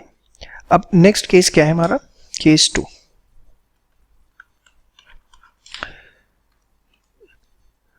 टोटल गुड्स सेंट, अच्छा, loss by theft in consignee's premises है। तो देखते हैं, total goods sent 100%। Loss in transit हुआ? कुछ नहीं हुआ। केस 2 में लॉस इन ट्रांजिट कुछ है ही नहीं, या है? नहीं है। तो गुड्स रिसीव्ड बाय कंसाइनी कितना है? 100%। अब इसके बाद हुआ क्या हमारा? बेसिकली, एक मिनट, हमारे 10% गुड्स डिस्ट्रॉय हुए। लॉस बाय थेफ्ट कितना हुआ? 10%। लिखा हुआ था ना, out of this 10%, out of this क्या था? गुड्स सेंट का, तो 10% गुड्स, ठीक है। तो बचे कितने? 90%। अब देखो, रिसीव कितने हुए हैं? 100%, उसमें से लॉस बाय थेफ्ट हो गया 10%, तो बचे कितने? 90%। अब अगर हमें क्लोजिंग स्टॉक उसने पूछा है, क्लोजिंग स्टॉक कितना बताया है? क्लोजिंग स्टॉक बताया है 20%, I think 80% of the goods are sold by consignee. Wait, तो मैं इसे ऐसे नहीं, ऐसे लेता हूं।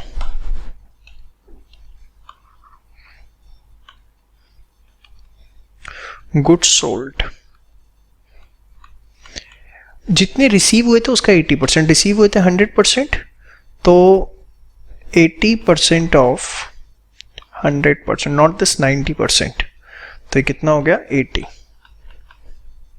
तो हमारे पास यहां जो क्लोजिंग स्टॉक बचेगा दैट विल बी 10%। समझ में आ गया? अब हम लेते हैं वैल्यूएशन। सबसे पहले किसके? Abnormal loss. कॉस्ट कितनी बताइए उसकी? 1 lakh was the cost of 100% goods. तो 10% का कितना होगा अपना? 10,000 प्लस कंसाइनर्स एक्सपेंसेस कितने थे? 10,000। 100% गुड्स के तो 10 के 1000। फिर कंसाइनीज एक्सपेंसेस कितने थे? 5,000 non recurring, if I am not wrong, yes 5,000 थे। तो 5,000 डिवाइडेड बाय 100 इंटू 10 कितना हो गया? 500। टोटल 11,500। अच्छा, हमने कंसाइनी के एक्सपेंसेस क्यों लिए? होपफुली आपको कोई डाउट नहीं होना चाहिए इसमें, क्योंकि गुड्स जो लॉस्ट हुए हैं वो कंसाइनी की प्रीमाइसिस में पहुंचने के बाद हुए हैं, इसलिए कंसाइनी के भी हम खर्चे लेंगे। मैंने आपको यहां पर ये बात बताई थी। ये देखिए, प्रोपोर्शनेट एक्सपेंसेस ऑफ कंसाइनी हमें लेने। अब हम निकालते हैं valuation of closing stock. Valuation of closing stock.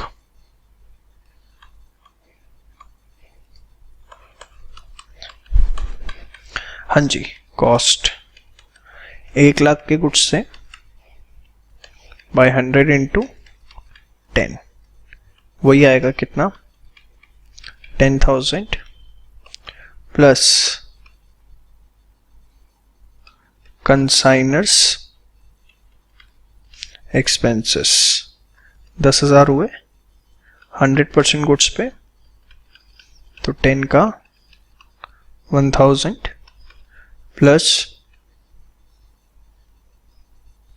Consignee's expenses कितने हुए? 5,000। अब यहां पे आपको 90 नहीं लेना, 100 ही लेना है, क्योंकि हमें रिसीव पूरे 100% गुड्स हुए, जबकि वहां पर हमारे जो रिसीव हुए थे वो कितने हुए थे? 90 हुए थे, इसलिए मैंने वहां 90 लिया था। बट यहां हमें 100% रिसीव हुए तो कुछ हमें प्रॉब्लम नहीं है। क्योंकि क्यों 100 हुए? क्योंकि लॉस रास्ते में नहीं हुआ। बहुत बढ़िया।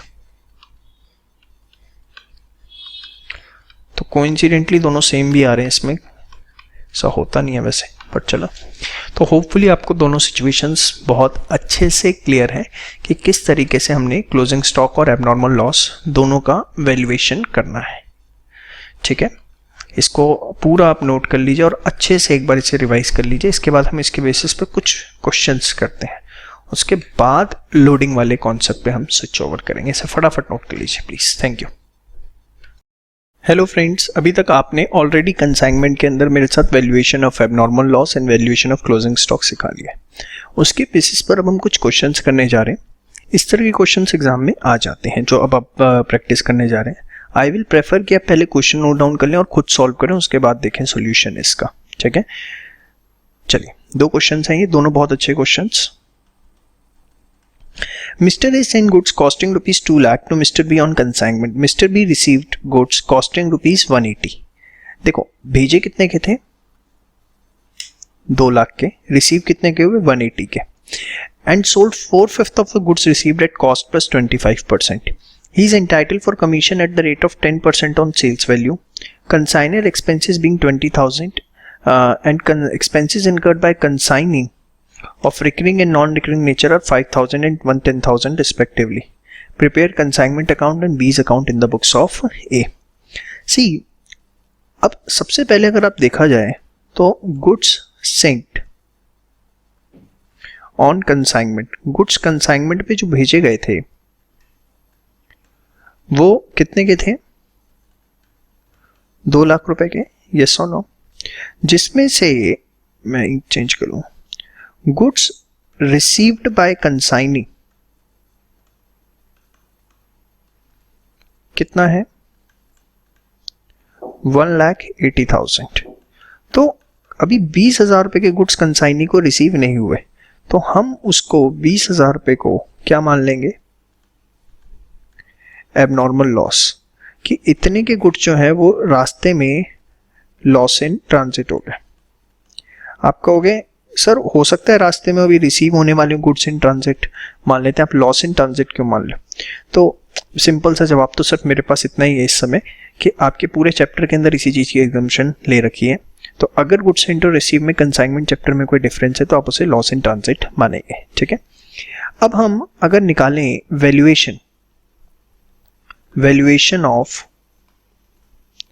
एबनॉर्मल लॉस, आप एक बात बताइए, कहां पर पॉइंट ऑफ लॉस क्या है? बोलो बेशर्मो, पॉइंट ऑफ लॉस क्या है? In transit. तो सिर्फ किसके एक्सपेंसेस लेने हैं? कंसाइनर के। कॉस्ट है 20,000, इसमें हम ऐड कर देंगे कंसाइनर्स एक्सपेंसेस। कंसाइनर के जो एक्सपेंसेस है वो हम इसके अंदर ऐड कर देंगे। कितने ऐड करेंगे बताओ? कंसाइनर का खर्चा कितना था? 20,000 रुपए का। कितने के गुड्स भेजने पे? 2 लाख के। 2 लाख के गुड्स भेजे थे कंसाइनर ने, तो उस पर 20,000 का खर्चा आया था। बचे लॉस कितना हो गया? 20,000।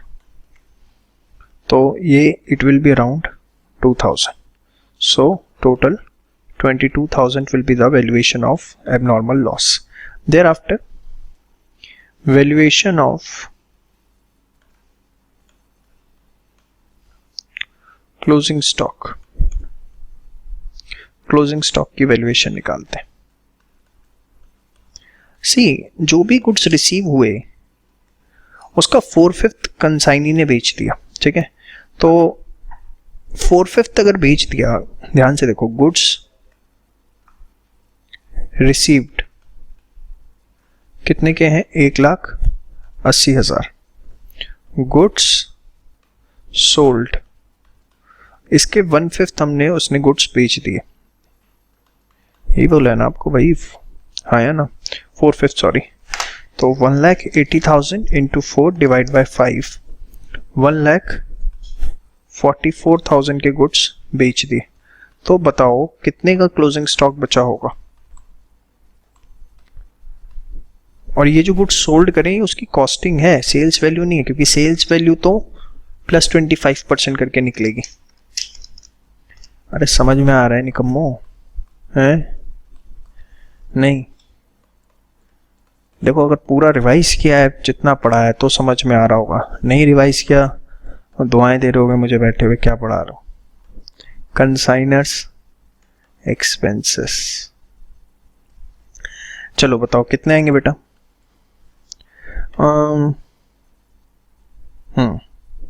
20,000 थे तो देखो 20,000 रुपये थे 2 लाख के गुड्स पे, इनटू 36,000, तो ये आपका आ गया 3,600 प्लस कंसाइनीज एक्सपेंसेस। अब कंसाइनी का खर्चा कौन से लेते हैं? Recurring, non recurring? है नॉन रिकरिंग। कितने हुए थे? 10,000। और याद है इसमें कंसाइनी में लेते हैं गुड्स रिसीव पे। गुड्स रिसीव कितने हुए थे? 1,80,000। यानी पहले भी स्टार बनवाया था। अगर निकम्मो गलती करती है ना तो बस समझ लो मेरा गुस्सा का प्रकोप तुम्हें झेलना पड़ रहा है। और यहाँ पर बचा कितने का माल है? 36,000 का, ठीक है। तो 10,000 डिवाइड बाय 1,80,000 इंटू 36,000, तो it comes out to be almost 2,000। So 36,000 plus 3,600 plus 2,000. This will be 41,600. So this is the valuation of closing stock. Hopefully आपको ये समझ में आ गया ना? पक्का? चलो अब सेल्स वैल्यू भी अगर हम निकाल लें, सेल्स वैल्यू वो है जितने के गुड्स थे, कॉस्टिंग थी उनकी, उसको हमने 25% प्रॉफिट ऐड करके बेचा, तो प्लस 25% ऑफ 1,40,000, ये आ गया हमारा 1,80,000। अब सब कुछ हमने बना लिया है, तो consignment account we can prepare. थोड़ा सा स्पेस कम है मेरे पास। कंसाइनमेंट अकाउंट, ठीक है। गुड्स सेंट ऑन कंसाइनमेंट कितने का? अरे बेशर्मो, ये तो बना लोगे, खुश हो रहे हो? 2 lakh. Sales by consignee, consignee का नाम है यहाँ पर तो बी लिखोगे, ब्रैकेट में सेल्स लिख दो बेशक आप, 1,80,000। एबनॉर्मल लॉस कितना? 22,000। स्टॉक विथ कंसाइनी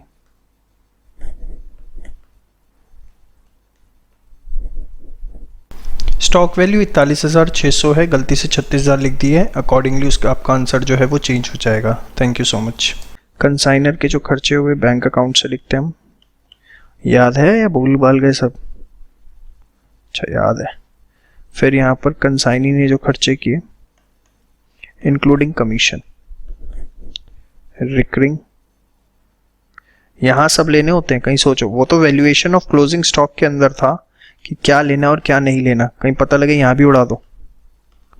हाँ, हमारा भरोसा नहीं है। कमीशन 10% थी, 18,000।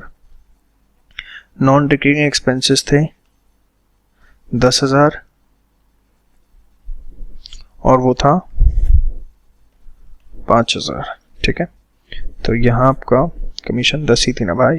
हाँ, तो ये आपका क्या आ जाएगा? General P&L account. 1,80,000 जमा 22,000 जमा 36,000, 2,38,000।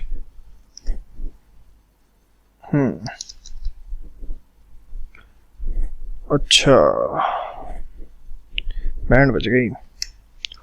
20,000, 5,000, 10,000, 18,000। अच्छा भाई, इधर 253 आ रहा है, तो भाई ये तो लॉस आ गया। चलो कुछ नहीं होता, भगवान भला करे इसका। जनरल P&L लॉस 253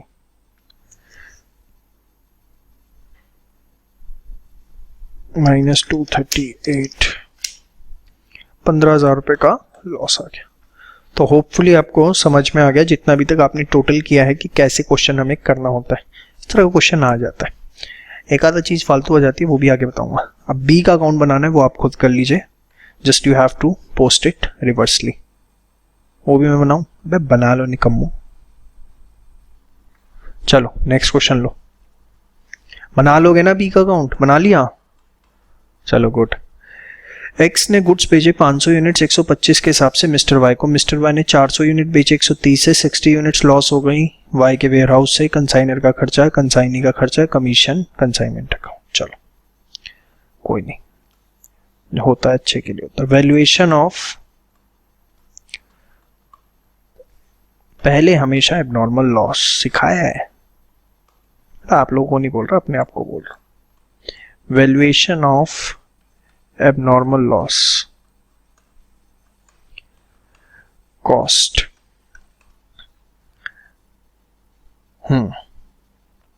कितने लॉस हो गए? 60 यूनिट्स, एक की कॉस्ट थी 125 रुपए,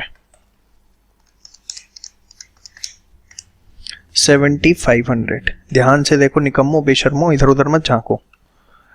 कंसाइनर्स एक्सपेंसेस,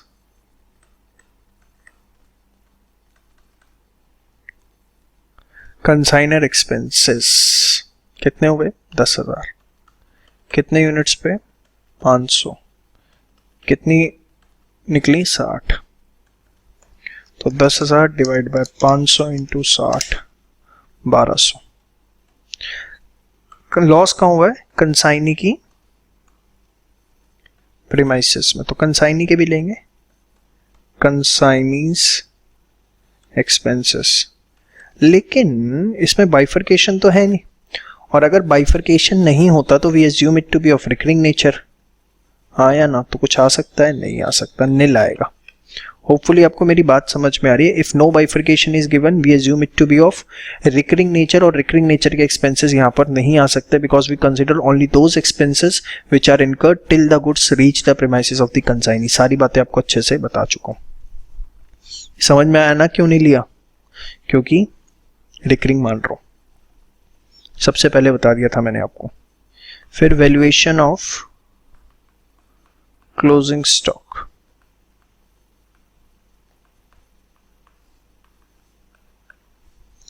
कॉस्ट, हाँ जी। अब 500 में से 400 बेच दी है, 60 स्वाहा होगा तो बचे कितने? 40। कॉमन सेंस नहीं, 5000 प्लस करूंगा किसके एक्सपेंसेस? कंसाइनर के, आया ना?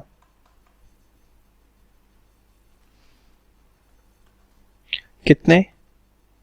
10,000 on 500 unit into 40,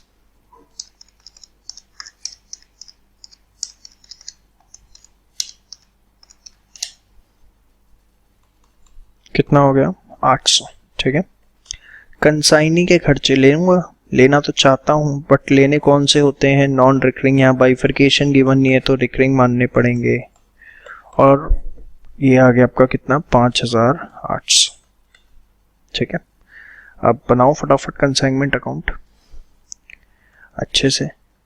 in the books of x consignment account,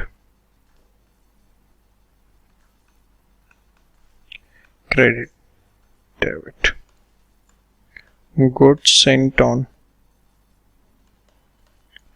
consignment,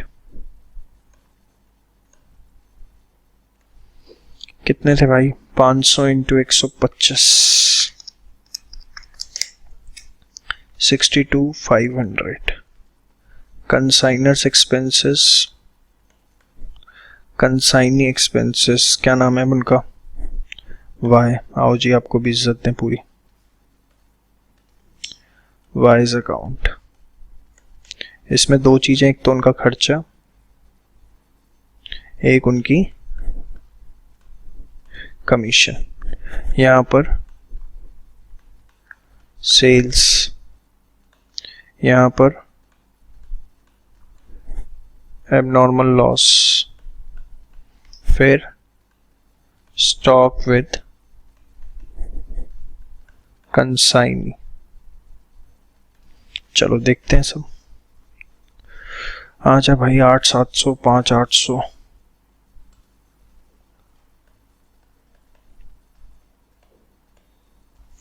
खर्चा कितना हुआ था?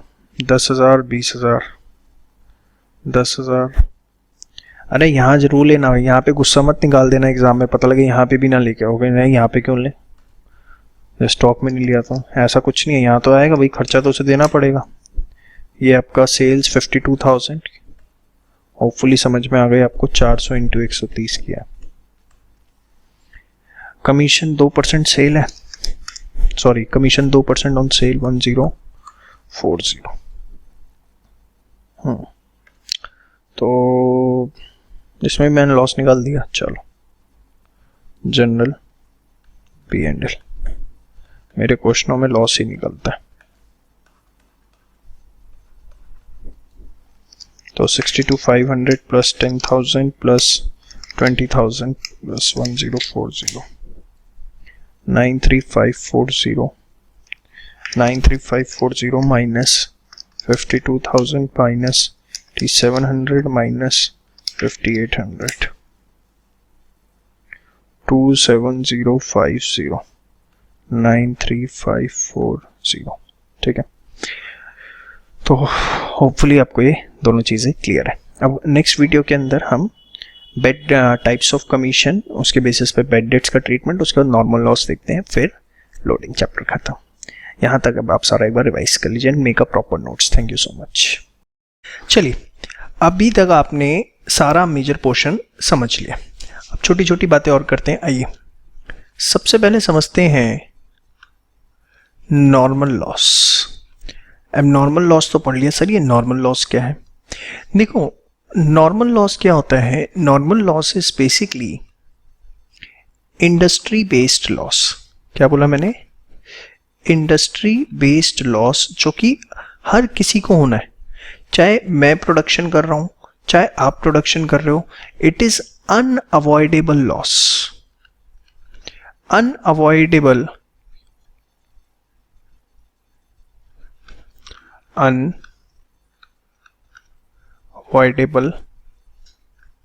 लॉस, जिसको अवॉइड नहीं किया जा सकता। Let us take an example. Suppose अगर मैं शर्ट का 2 मीटर कपड़ा ले लूं, ठीक है, और उस 2 मीटर कपड़े से मैं शर्ट बनाना शुरू करूं, तो साइड में जो कटिंग्स निकलती हैं, क्या अगर मैं प्रोडक्शन करूं या आप प्रोडक्शन करें, XYZ कोई भी प्रोडक्शन करे, वो कटिंग्स नहीं निकलेंगी? वो कटिंग्स निकलेंगी ही निकलेंगी, उसको अवॉइड नहीं किया जा सकता। तो that's a normal loss, industry based loss, हर किसी का होना है, अनअवॉइडेबल है। सेकेंड चीज, जब पेट्रोल को ट्रांसपोर्ट किया जाता है, ठीक है, तो वो इवापोरेट होगा ही होगा, चाहे वो हिंदुस्तान पेट्रोलियम करे, चाहे इंडियन ऑयल करे, या रिलायंस ऑयल पेट्रोलियम करे, कोई भी कंपनी करे, इवापोरेट होना ही होना है, वो लॉस होना ही होना है। तो that is again a normal loss, that is the industry based loss. चलिए जी, अब आगे स्टार्ट करते हैं। होपफुली आपको यहां तक पूरा कंसाइनमेंट समझ में आ गया पक्का?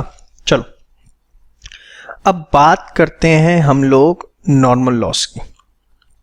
नॉर्मल लॉस, हाँ भाई, अब नॉर्मल हो सकता है तो नॉर्मल नहीं हो सकता। सर ये नॉर्मल लॉस क्या होता है? This is basically the industry based loss, और you can say unavoidable loss. Industry based loss, unavoidable loss, what exactly it is? अगर मैं आपको परफेक्ट एग्जांपल दूं, इस समय मैं वीडियो रिकॉर्ड कर रहा हूं, आपको पढ़ा रहा हूं, तो इफ यू थिंक कि 1 आवर सर स्टूडियो में है एंड सर का जो फाइनल आउटपुट आएगा वो भी 1 आवर आएगा, मतलब 1 आवर के अंदर अगर वो स्टूडियो में गए तो 1 आवर लेक्चर रिकॉर्ड करने, it is not practically possible.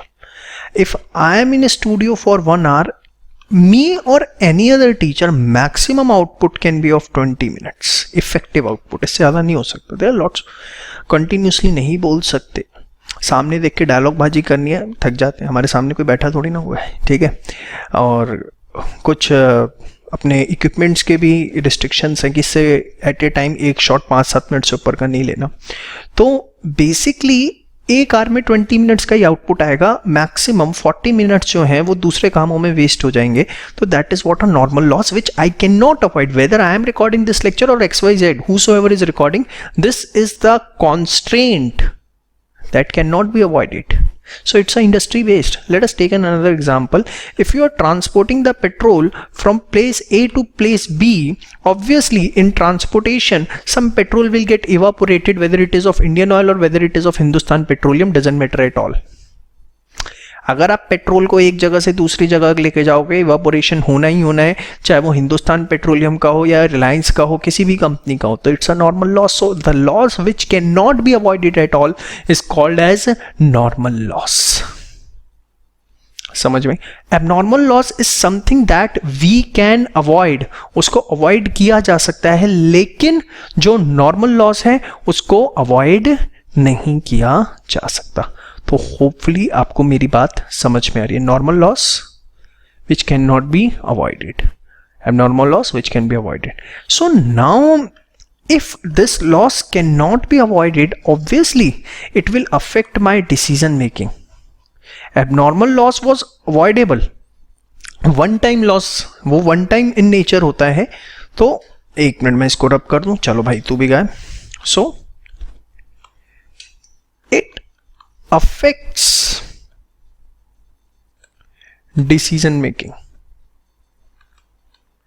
as it is recurring in nature, as it is recurring in nature। अब ध्यान से समझिए जो मैं आपको समझाना चाह रहा हूं, क्या ट्रीटमेंट होगा इसको, आपको बड़ा अच्छा लगेगा, ध्यान से देखिए। सपोज वी सोल्ड 500 यूनिट्स, ठीक है, एंड गुड सेंट था से 700 यूनिट्स, ठीक है, तो अभी तक आपने क्या पढ़ा, ध्यान से समझना। यहाँ हमने गुड सेंट 700 यूनिट्स का कॉस्ट डाल दिया, यही होता था। यहाँ हमने सोल्ड डाला कितना, 500।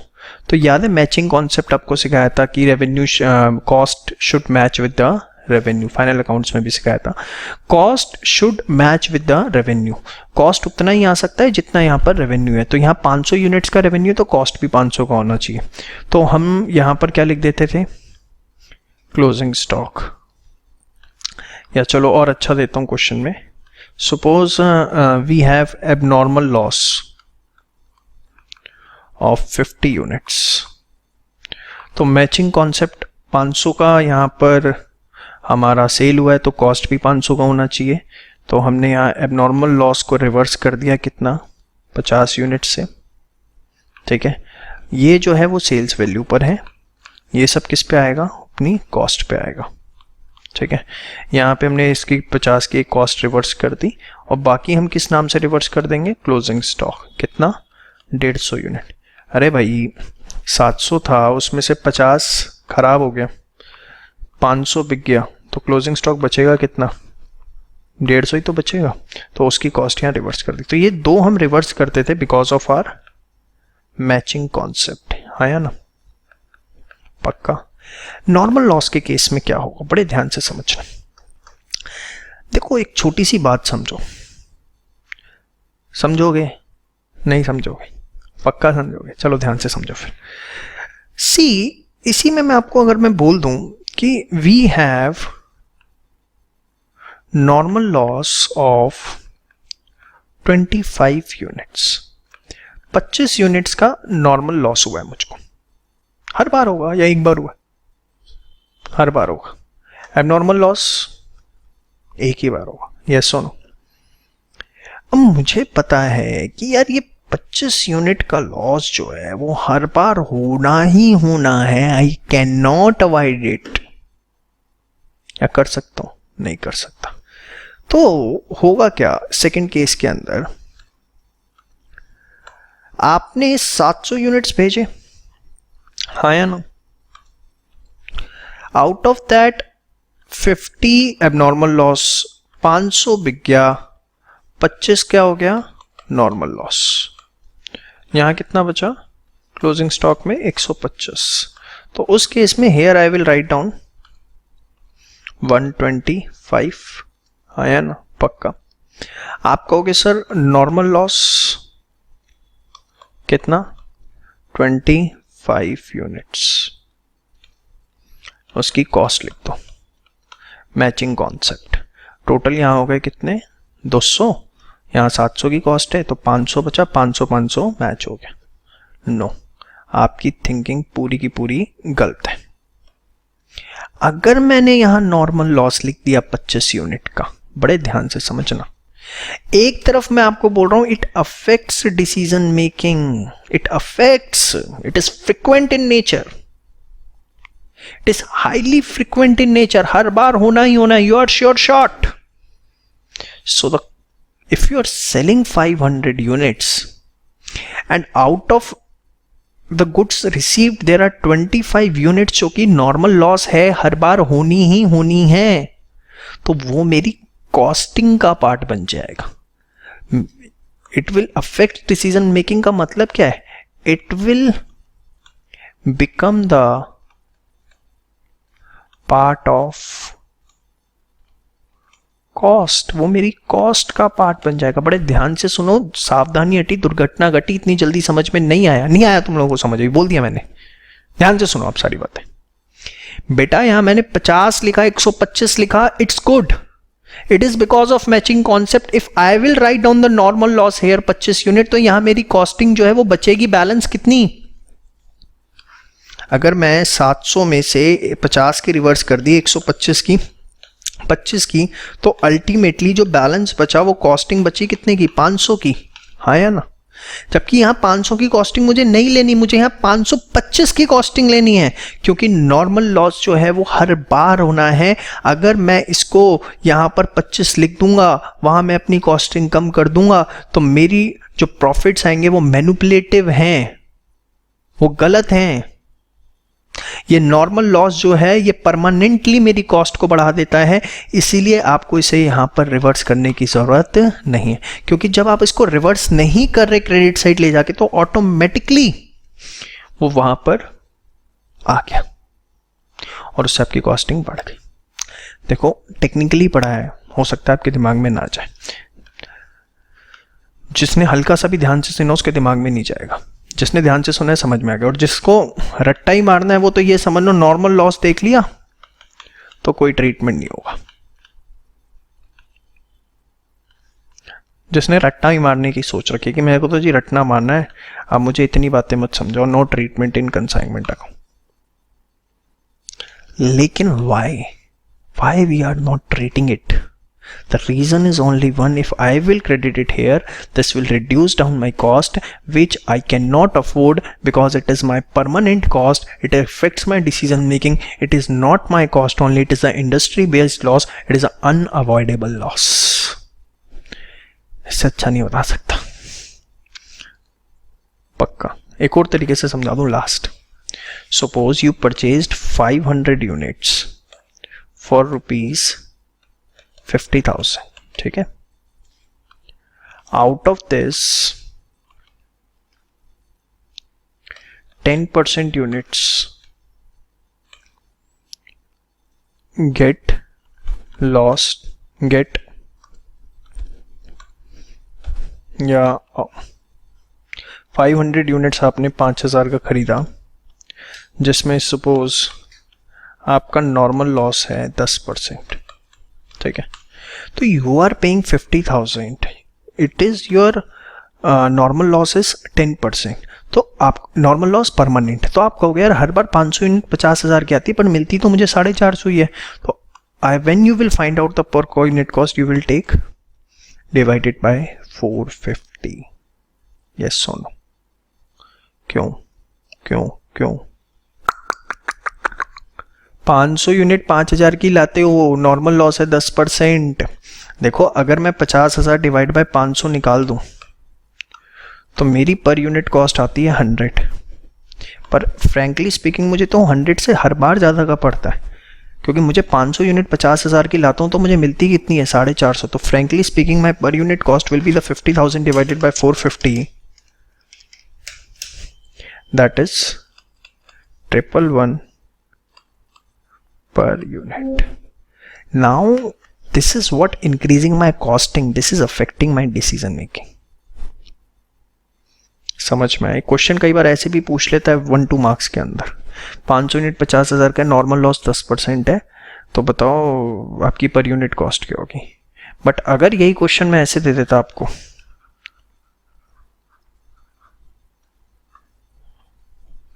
$500 यूनिट्स हमने खरीदी for rupees 50,000 and there is a abnormal loss of 10%, तो आपकी पर यूनिट कॉस्ट क्या होती है? सेम रहती, कोई फर्क नहीं पड़ता। आप कहते हैं it will be 100 per unit. आप देखो अकाउंट से देख लो, आप यहाँ कॉस्टिंग लिखते 50,000 रुपये, हाँ या ना। एबनॉर्मल लॉस आप रिवर्स करोगे अगर 10%, तो कितना 5,000, यस और नो शो। तो आपकी फाइनल कॉस्टिंग जो बचेगी दैट विल बी 45,000, 50 माइनस 5, और यूनिट्स भी अगर आप 450 लगा लो उस समय तो भी आपका 100 आता है। आप उस तरीके से कर लो जैसे आपको करना है, आपको समझना पड़ेगा बस। You don't have any other option. I can avoid this topic simply and believe me, एक भी क्वेश्चन नहीं है आपके बुक में, लेकिन to make it clear from the zero level कि दिक्कत ना है आपको, क्योंकि देखो आज ही आप ये नहीं समझो आगे आप कॉस्ट अकाउंटिंग पढ़ोगे एक पेपर, वहां दिक्कत है कहीं ना कहीं। This will create the problem कि अब नॉर्मल लॉस तो आता है, नॉर्मल लॉस, अरे नॉर्मल लॉस का कोई ट्रीटमेंट करना ही नहीं। क्यों नहीं करना? क्योंकि it affects my decision making. मैं उसे क्रेडिट करके खत्म करूंगा तो उतनी अपनी कॉस्टिंग कम कर रहा हूं, जो कि मुझे नहीं करनी। मुझे तो अपनी कॉस्टिंग का पार्ट बनाना है उसको। तो सीधी सी बात आपने क्या सीखा, नॉर्मल लॉस जो अगर दिख गया तो there will be no treatment in consignment account. Treatment नहीं हो रहा तो उसका ट्रीटमेंट हो रहा है। और अगर ऐसा आपको वो सिंपल क्वेश्चन आ गया पर यूनिट कॉस्ट निकालने वाला, तो उसमें भी आपको कोई दिक्कत नहीं होनी चाहिए। समझ में आया? तो कैसे निकलती है पर यूनिट कॉस्ट?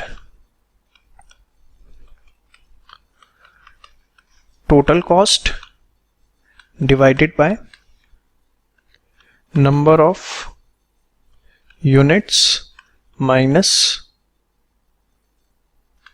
नॉर्मल लॉस, अगर आपको निकालने को बोली जाए। Please, it's not easy, you need to revise it again and again, तभी आपके यहाँ आने वाला है। होपफुली आपको ये सारी बातें मेरी क्लियर हो रही है। क्वेश्चन दूं, करें? चलो मिस्टर, चलो छोटा छोटा सीधा सीधा देता हूँ। गुड्स सेंट ऑन, नोट करो मेरे साथ, कंसाइनमेंट 1,00,000,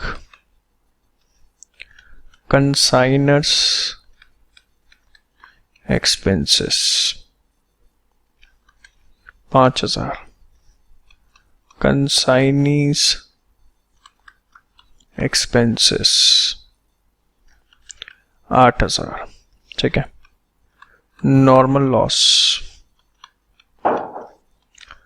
से 5%, नॉर्मल लॉस 10%, क्लोजिंग स्टॉक है 15%, सेल्स हुई हमारी से 1,50,000 की, कमीशन हमें देनी है, इसमें मैं आपसे प्रॉफिट निकलवाऊंगा, बहुत नुकसान निकलवा लिया, 2% ऑन सेल्स, ठीक है। तो नॉर्मल जैसे हम करते हैं सब कुछ वैसे ही होगा। Valuation of abnormal loss, cost 5%, 10%, तो 1,00,000 का 10%, 10,000, ठीक है। सिर्फ कंसाइनर के एक्सपेंस लेंगे, कंसाइनिंग का बाइफर्केशन ही नहीं है, आया ना। और हाँ, तो कितना होगा? 5,000 का 10%, 500, 10,500। फिर वैल्यूएशन ऑफ स्टॉक, कॉस्ट 1,00,000 का 15%, 15,000, कंसाइनर के एक्सपेंसेस। नॉर्मल लॉस है ही नहीं क्वेश्चन में, आप ये समझो, बस टेंशन की बात ही नहीं है आपको। तो 5,000 का 15%, 750, 15,750, ठीक है। अब नॉर्मल अपना कंसाइनमेंट अकाउंट बना दीजिए, जैसे आप बनाते हैं। नॉर्मल लॉस कहीं दिखाने की जरूरत नहीं, मैं आपको वही बता रहा हूं कि नॉर्मल लॉस से कोई फर्क नहीं पड़ता, आपको टेंशन लेने की जरूरत नहीं है, बिल्कुल भी टेंशन लेने की जरूरत नहीं है। बता दिया आप लोगों को, consignee account, abnormal loss, stock with consignee, फटाफट सब कुछ लिख दो फास्ट, ठीक है। गुड्स सेंट ऑन कंसाइनमेंट,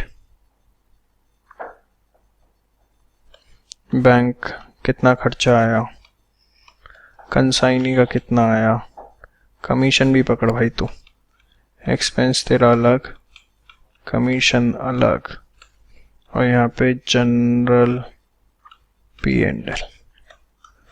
अच्छा, अमाउंट भी डालूं, सारे डाल देता हूँ।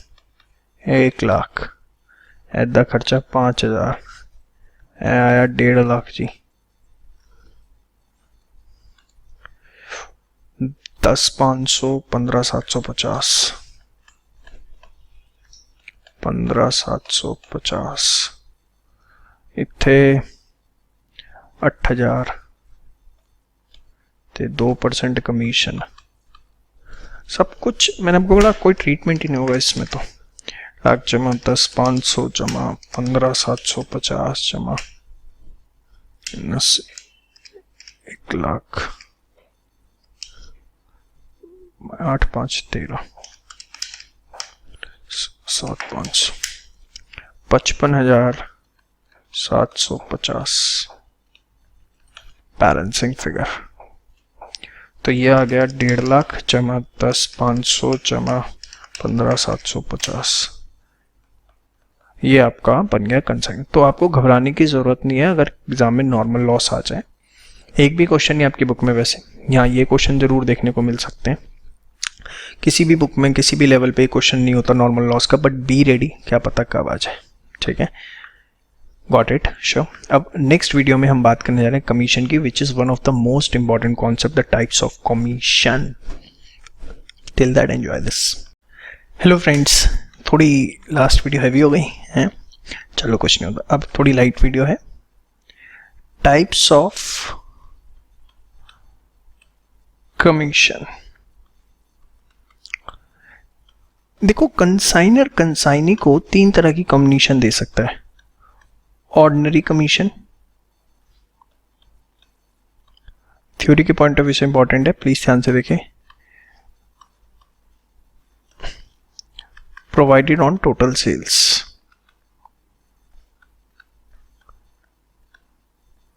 इन अ ऑर्डिनरी मैनर।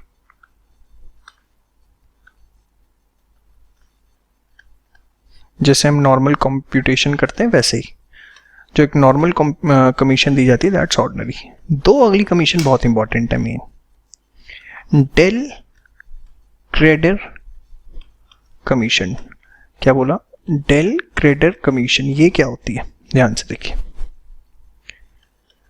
देखो होता क्या है डेल क्रेडिट कमीशन में, ये बेसिकली प्रोवाइड की जाती है कंसाइनी को to boost up the credit sales, to boost up credit sales. ये to boost up credit sales मतलब सबसे पहले इसकी जनरली परसेंटेज ज्यादा होती है, या ऐसा हो सकता है कि 2% ऑर्डिनरी कमीशन है, 1% डेल क्रेडिट है। और अगर डेल क्रेडिट कमीशन दी जा रही है तो रिस्क ऑफ बैड डेट्स जो है, मतलब अगर फ्यूचर में किसी भी तरीके के बैड डेट्स होते हैं तो रिस्क ऑफ बैड डेट्स होता है किसका? कंसाइनी का। अगर डेल क्रेडिटर कमीशन दी जा रही है और फ्यूचर में कोई बैड डेट हो गया तो उसे कंसाइनर बियर नहीं करेगा, उसे कौन बियर करेगा? कंसाइनी बियर करेगा। मतलब ध्यान से देखो, बैड डेट्स की एंट्री क्या होगी? If del creditor commission is provided, अगर डेल क्रेडिट कमीशन प्रोवाइड की गई है तो बुक्स ऑफ कंसाइनर में उसकी कोई भी एंट्री रिकॉर्ड नहीं होगी, जबकि बुक्स ऑफ कंसाइनी में वो खर्चा होगा किसके लिए? कंसाइनी के लिए। कंसाइनी अपनी बुक्स में उसको रिकॉर्ड करेगा। समझ में आई बात? कैसे भाई, कंसाइनी को कमीशन मिलती है, यस और नो, तो वो अपनी बुक्स में नेट कमीशन रिकॉर्ड करेगा। नेट कमीशन कैसे? कि जो उसकी कमीशन रिसीव हुई उसको, उसमें से वो बैड डेट माइनस कर देगा, उसके बाद वो अपनी नेट कमीशन रिकॉर्ड करेगा। कंसाइनर कहेगा देख मैंने दे दी डेल क्रेडिट कमीशन, भाई मेरे को जुड़वा हाथ, मैं ना देता 1 रुपया फालतू, बैड डेट हो या कुछ हो, यू हैव टू बियर, सिर्फ बैड डेट्स, ओके। बट अगर नहीं प्रोवाइड किया डेल क्रेडिट कमीशन तो फिर कंसाइनर को ही बियर करना पड़ेगा। Obviously the entry will be recorded for that. Consignment expense है हमारा और उतने पैसे कंसाइनी कम देगा, तो टू कंसाइन। ये बुक्स ऑफ कंसाइनर में ये क्यों हुआ? क्योंकि एक्सपेंस है, डेबिट हो गया बैड डेट, और उतने पैसे हमने उससे कम लेने हैं, इसलिए हमने उसे क्रेडिट कर दिया। तो होपफुली आपको समझ में आएगा। तो bad debt will be recorded only if there is no DEL credit commission. If there is a DEL credit commission, bad debts will not be recorded in the consignment account. In case, main point जो ध्यान रखना है आपको exam के लिए, DEL credit commission is provided, then bad debts will not be recorded in consignment account. ठीक है, अरे समझ आ रहा है, पक्का आ रहा है, शो। तीसरी ये होती है ओवरराइडिंग कमीशन। ओवरराइडिंग कमीशन क्या होती है? ये दी जाती है टू एनकरेज या आपको to motivate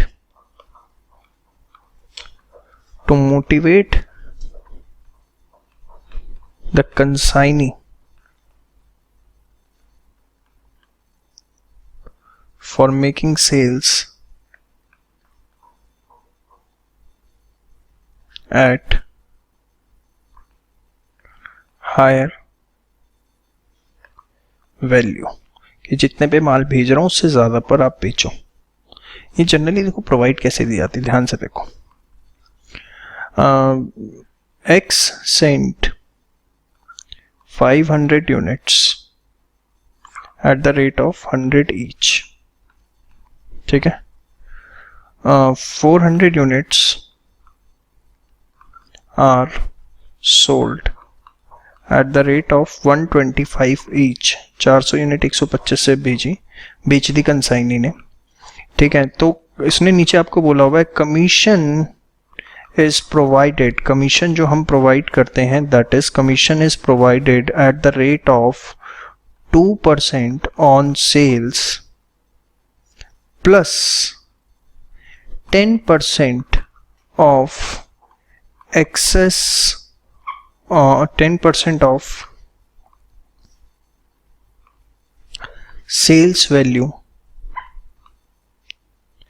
in excess of cost।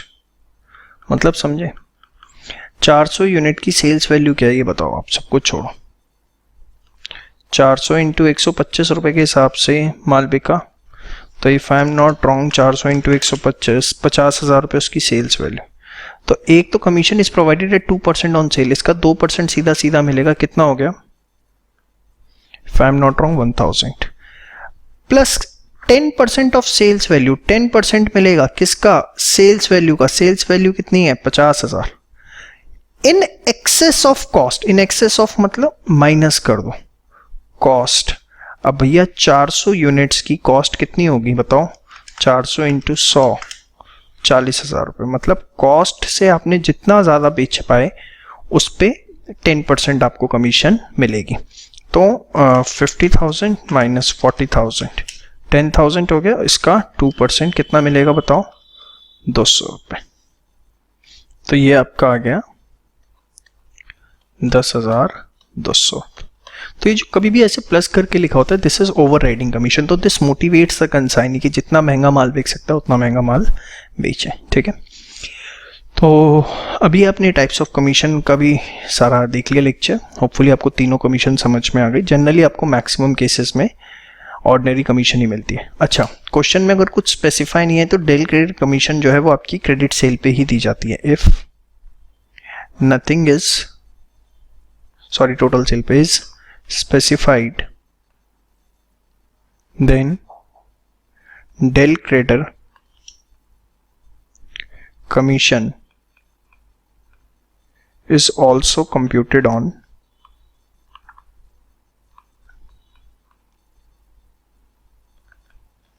total sales, ठीक है। तो हमारे पास सारी चीजें हो चुकी। अब मैं इसके बाद नेक्स्ट जो है हमारा स्टार्ट करने जा रहा हूँ कॉन्सेप्ट ऑफ लोडिंग। बहुत इंपॉर्टेंट है, most of the students first time देख रहे होंगे और बिलीव मी यहाँ पे आप देखना शुरू करोगे और आपको एक अच्छे लेवल तक लोडिंग कवर अप करनी है डिफरेंट चैप्टर्स के अंदर। ये बेसिक फर्स्ट चैप्टर होता है जहाँ हम लोडिंग सीखते हैं, तो बड़े ध्यान से उसको देखिएगा। Thank you so much.